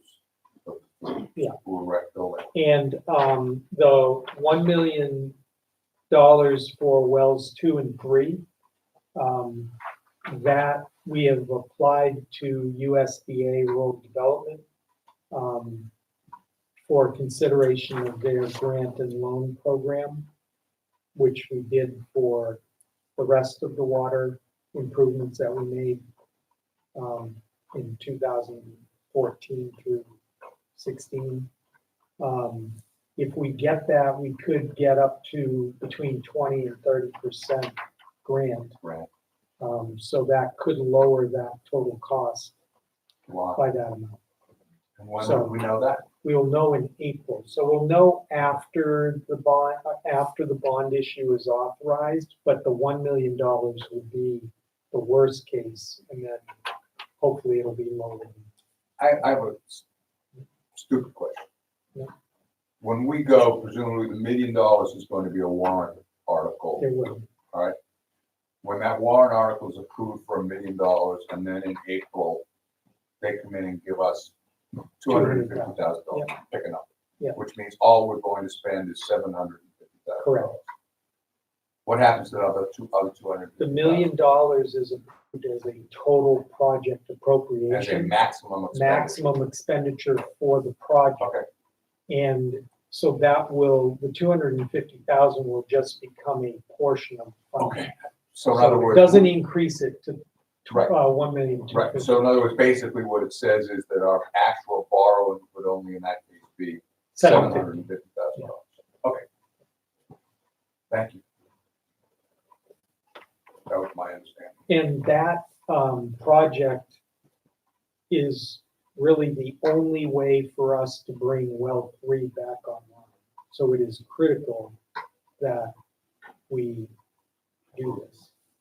And we have looked at 16 different options for doing that.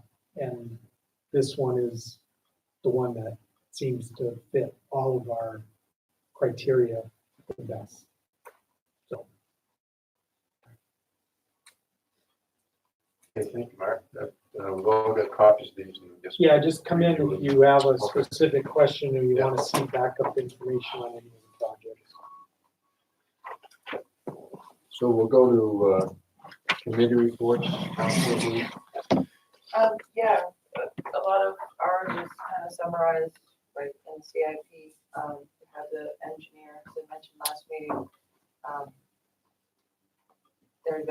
request for, not for proposals, a request for, Requests for qualification. thank you, qualifications. Towns heard back from 4 engineer groups. So the select board's in the process of choosing an engineer group to work with, and that will occupy 2020 to really be able to hone what's needed for creating the sidewalks, the trails, et cetera, to be able to bring those in. For next year, we do have, as Mark had pointed out earlier, under the parks, where we go? Parks and Recreation, the funds for the pavilion and restroom, as well as for the trail. The second phase, which is around the pond. The first phase will be starting this spring. That's the phase from Snows Brook Road up to the dam. So that trail will be graded, conduit laid, light posts, lighting fixtures, signs where appropriate. We're trying to encourage the resort to also work on their connection to that trail from the conference center at the back. We haven't heard for sure yet if they'll be able to coordinate that. It would make a lot of sense, so. That's where we're at. So I have a question. So a lot of towns have, in some of those little areas, they put in trails or little areas. They have put in little memorial bricks or boards that are along the boardwalks and stuff. Right. Have you ever considered something like that to help pay for this trail? We hadn't talked about that. Do you think you could? Does that seem feasible, Mark? Sure. Figure out how the upkeep would work and have something, because we do have that rust area. that's Yeah, we're gonna built have up. a actual at little the- sitting area there at the bottom Right. of the trail that comes down from the conference center, and that would be That could be a an good appropriate spot for it. that. Okay. Yeah, So I could talk to you about that. yeah. Thank you. John could come to the town core meeting, right? Mhm. That It's an wouldn't put us open meeting. over, because Sure. there's only 2 of us running, so it wouldn't put us over. All right. Thank you, Wendy. John, do you have anything conservation? Yeah, so we met last night, and Rick Vanderpool came, and if it were up to me, I would say the planning board, it should be mandatory that you come to the meetings. It's not up to me, unfortunately. January 18th at 4 PM, he's coming to the rec center. You guys should try and make it. He opened our eyes to rent marks, and Mark already brought up some of the stuff a little earlier, but it should be mandatory we show up. Also, on February 8th, he's coming here to our meeting at 8 o'clock in the morning. Sorry, I just don't know the guy. I don't know who he is. Could you tell me? Oh, he is, what's his title? Well, he's much like Tara. He is, He's an outside consultant that the Conservation Commission hired to write the Natural Resources Inventory. Has a PhD in, I forget what the subject was, but he goes around the state and has helped many communities write these NRIs. He's worked with Tara on different things, and so basically, as part of this NRI, he has recommendations for steps that the town, he feels the town should take to help with some of the issues that he identified while doing the NRI. And they do pertain specifically to stormwater, sedimentation, that sort of thing, wetlands, and et cetera. So we thought it was a good idea he is available on February 8th to come to your meeting. So I think having him give the planning board a detailed briefing beyond what he's going to do on the 18th would be a good idea. But if you come on the 18th, you'll see the general information. Saturday at 4 PM, it'll be over at the town rec department. It's open to the public. Not the 18th meeting, the February 8th meeting. it's here. February Saturday? He's gonna have an hour meeting. We have a Oh, I'm meeting on sorry, February not 8th on February Saturday? 8th. It's 13th. the 13th. I'm sorry, 13th. Yeah, it's, It's a Thursday morning. So he'll be Your on the scheduled agenda for the meeting, next he'll be on So the it's the agenda. 13th. Yeah. So is the plan that he does kind of a presentation on the subset of the NRI that's For here, relevant to on the the planning board? 13th, yes. Yes, we're gonna have him pull out the slides and talk to you guys specifically about those topics. And it's primarily the recommendations that he's making. I was just amazed. I mean, I never gave it much thought, but I was just totally amazed at what goes on in this valley with Drainage. drainage, little streams that go right, that land that's for sale, all that water that's in that area there, and it disappears. And it goes down under the ground and then comes up into the pond. It's just, Yeah. the way he tells you about it, just amazing. It's just like, wow. So he's done a lot of work this past summer in tracking all of this stuff. He's got a very good presentation of the information. I just think you guys need to take it into consideration before making some of these changes that you're. What's his name again? Rick Vanderpool, lives in Sandwich. There is a sandwich Oh, yeah, on the ridge? No, right next to Waterville Valley, Yeah, I understand that. On the other side of the. on the other side of it. Yeah, you go up that hill. Yeah. Up to The the, road that's not a road. That's right. well, if you go over the thing on the other side, it's whatever. Yeah.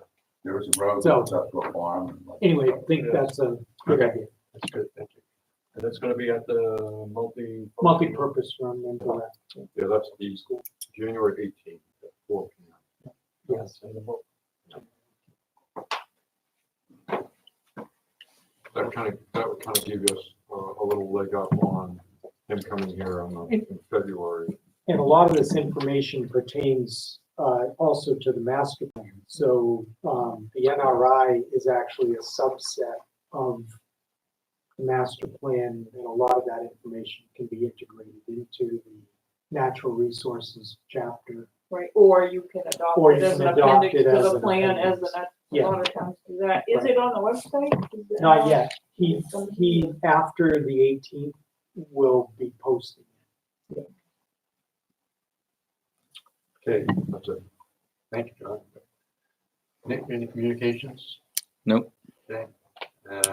The technical file, we got the master plan section reviews, but we'll go to the goals next time as we had talked about. Anybody have any issue they want to bring up?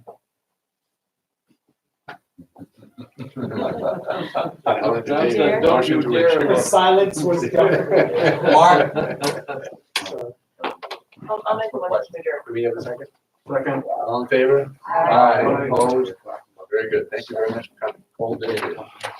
Wow. Come to the meeting, You can day drop one. it. That is so- Okay. Never mind.